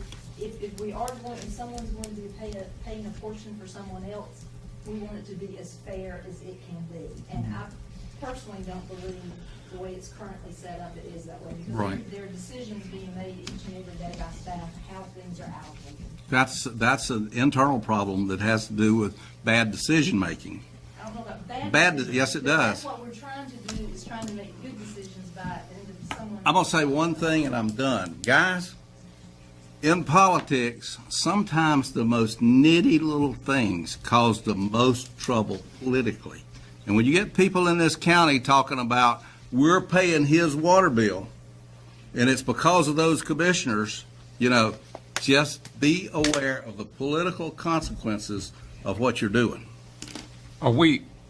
Did you not promote the program where we moved water from the south side of the river over to the north side? We buy that water. We got meters on that, Frankie. We know what we're doing. So the other districts are buying the water? Is that? Not exactly. Not exactly. That's your fault if that's not happening, because that was the intention, and that's why we paid for the meters. If we weren't going to do that, we didn't need to spend all that money for meters. But none, and that's, again, there's a lot of things in these 7 districts that the accounting needs to be done there, and that's what we're trying. No, what we're doing is we're substituting accounting and smoothing this out for management. I realize what you're up against. Believe me, I do. But by the same token, we bought those damn meters for $50,000 a piece or whatever it was, and they're not cheap. And why did we do that? But that's only 2 districts. associates districts 2, 3, 4, and 5. That what you're talking about is districts 1 and 6, and I agree there are issues with that, but we're not at the end of the year. But there are other issues in other districts. Well, I know how I'm voting, guys. You guys go out and commit suicide if you want to. Well, we don't make decisions based upon politics. We make decisions based upon the need of the county. It's not the need of the county. It's unfair to people that are in one district that have paid down most of their debt and that have low cost because of the way their system was set up, to take the money from another system, for them to have to give their money to another system. I'll say one more thing. Wait a Do minute. you buy water from the county? No. Pardon? No. You don't? And I'll disclose I don't either. I'm on the Hyde County. I do. This vote is not to whether we move forward with it, but study. Since I've been here, it's been a discussion. It's been brought up numerous times by many commissioners. Why do we have such a range in the different rates? And so this is a rate study to try to answer that question. Mr. Chairman, So a lot of these questions will be answered once the study's done. Mr. Chairman, Yes. I heard one thing here that really convinced me, is when our chief financial officer said that if we don't do something now, the whole county's going to be paying for this water to make up the difference. I call the motion, that's Mr. not Chairman. what was said, and that's not what was meant. call the motion. We've talked about in the past, if a district comes up short, the county loans them that money. When they get on their feet, which they eventually will, all of these systems will eventually pay themselves off, money comes back to the county. I thought you assured me you had just one more comment on this. Well, you keep Ryan? bringing up stuff that's not true. You're making up stories now. No, I'm not making up stories. I think our concern is that we have districts that will not recover. And what the chief financial officer has said, and she is responsible for the finances and reportable to the LGC, that if you don't fix this, if we don't figure out a way to fix this, then you're going to have to start loaning money from the general fund to the water districts that can't support themselves. And that will be an ongoing thing.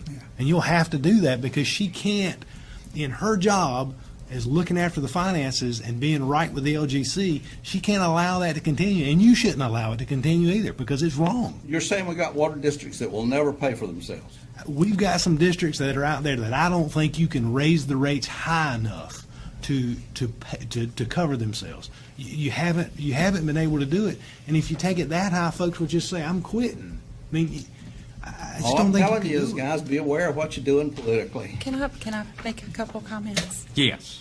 Okay, first of all, there's a lot of value, as Christina was alluding to, in this rate study.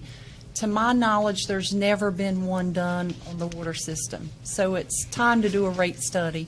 And we'll get that back and we'll have a lot of good information, and we may choose not to move forward with the consolidation, but there's still great value in that rate study. The other thing is your comment about the negative cash flow during the transition. We wouldn't recommend or allow that to happen. So we would not lower bills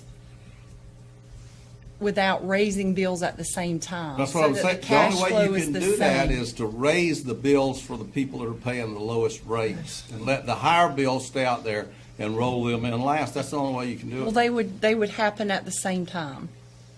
So the cash flow's neutral. If you're going to roll into it, somebody is going to be imbalanced for a while. If you're going to roll into it, if you're going to do it all at one time, you can do what you're talking about. Okay, we got a motion and a second. All those in favor of the motion, raise your right hand. Those opposed? Vote. It's approved 5-1. Item number 14 is the North Carolina State University ORED Integrated Planning, School Planning proposal. Brian? Thank you, Mr. Chairman, members of the board. As you'll recall, back on March the 23rd, we had a joint meeting with the school board to listen to a presentation from the North Carolina State University Operations Research and Education Laboratory, ORED is what they call it. Like 440.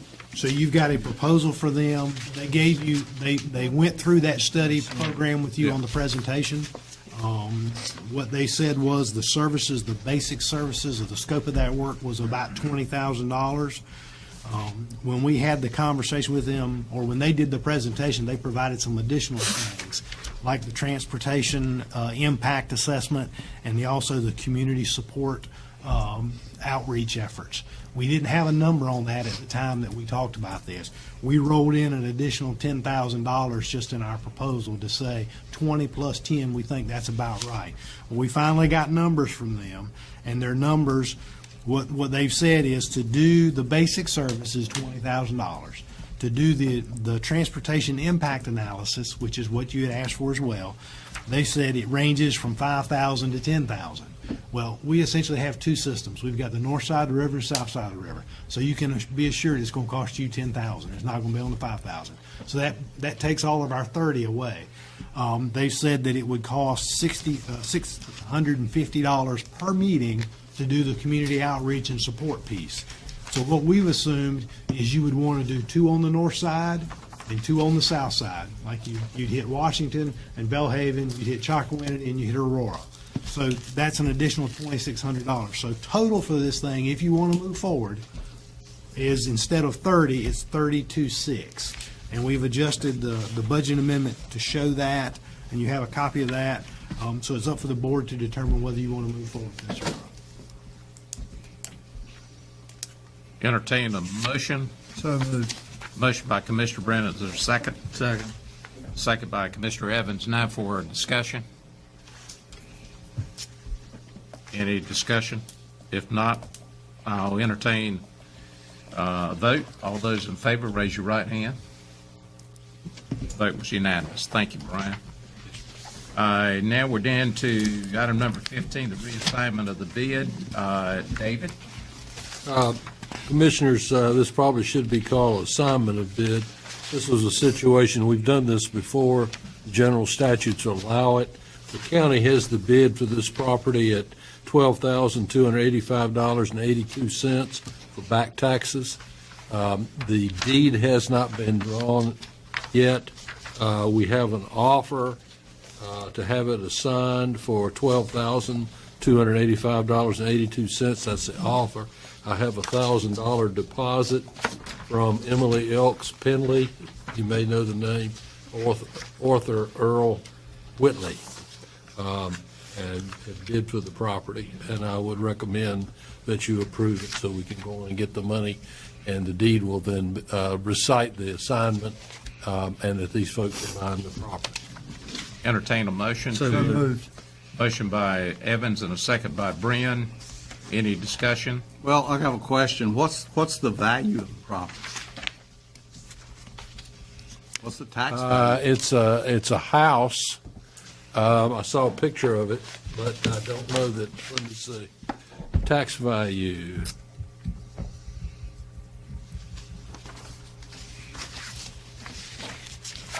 Right page. Well, I don't know. Well, I don't know. It was $12,285 and back taxes owed against it. That's all I Well, know. and who are these people? Are they relatives of the people that lost the property, or? Do not think so. Emily Penley is the physician, works emergency room, I think. Oh, yeah, Dr. Penley. Dr. Penley and Arthur Earl Whitney. I've talked to him one time. Very nice gentleman.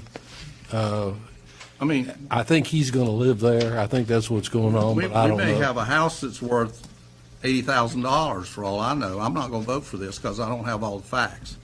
Well, David, it says because there were no bids, ownership was assigned to the Beaufort County. I mean, That's did right. this go through a bid process? Yes, it was sold at the courthouse steps. Okay. Well, for taxes, though, wait a minute, that was the tax foreclosure on the courthouse steps. Right. And what happens is, if there are no bids, the county takes it for the outstanding taxes and fees. That's right. And that's what that $12,000 is. So you may have an $80,000 house there for all you know. But there was no one else There was no other bid. there That's to, all I know. Is this 74 Cherry Lane? But a tax foreclosure, we would take this in as a tax foreclosure, then it would go back out as surplus property subject to the upset bid process. This is a closed sale. This is an insider deal. And I can't vote for it because I don't know what the value, what we're giving away. And you don't either. I can tell you. I just pulled What's it the up. tax value on it? The land value is $8,300. The building value is $40,002. So a total value of $48,302. And you're giving it for $12,000. I wouldn't do that because somebody may want you to pay the difference. I would say to the board that based on our recent sales, as we normally go through this process, You're not going to get this again. you're actually getting your monies out of this one. Well, I would say to the board, you got a $50,000 or $40-something thousand property here, and if you want to make sure that you do the right thing, it needs to go through the upset bid process. It actually, Because then you're protected. You're not protected right now. If somebody were to sue you for the difference because of what you're giving away here, I won't be digging in my pocket to pay it because I'm voting against this. You vote for it, you will. Why didn't this go through an upset bid process? The county doesn't own it yet. The county has the bid. The statute allows the county to assign its bid for nothing less than the amount of taxes. This was $12,000 worth of taxes. That's what these people offered to get the property. That's all I know about it. I don't think we should do it. Okay, you've expressed your opinion. Any other opinions? Did we get a motion? Yep. Okay, we got a motion, and a second. All those in favor of reassigning this, raise your right hand. Those opposed? Vote was 5-1. At least we got more than $500 for it, David. Exactly. You've got the next item.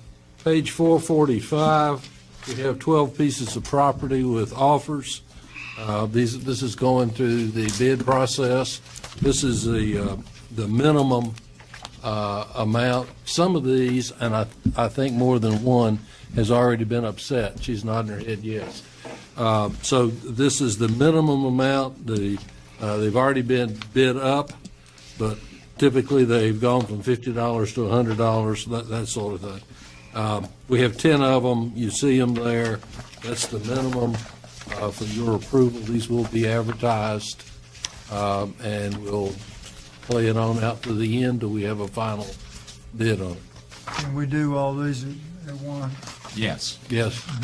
That'd be a block ad in the paper with all 10 of these, 12 of these. So moved. All right, motion by Bren, second. Second by Commissioner Evans. Any further discussion? If not, all those in favor of accepting the bid, raise your right hand. Those opposed? Vote was unanimous. Hood, we're down to the consent items that you wanted to discuss.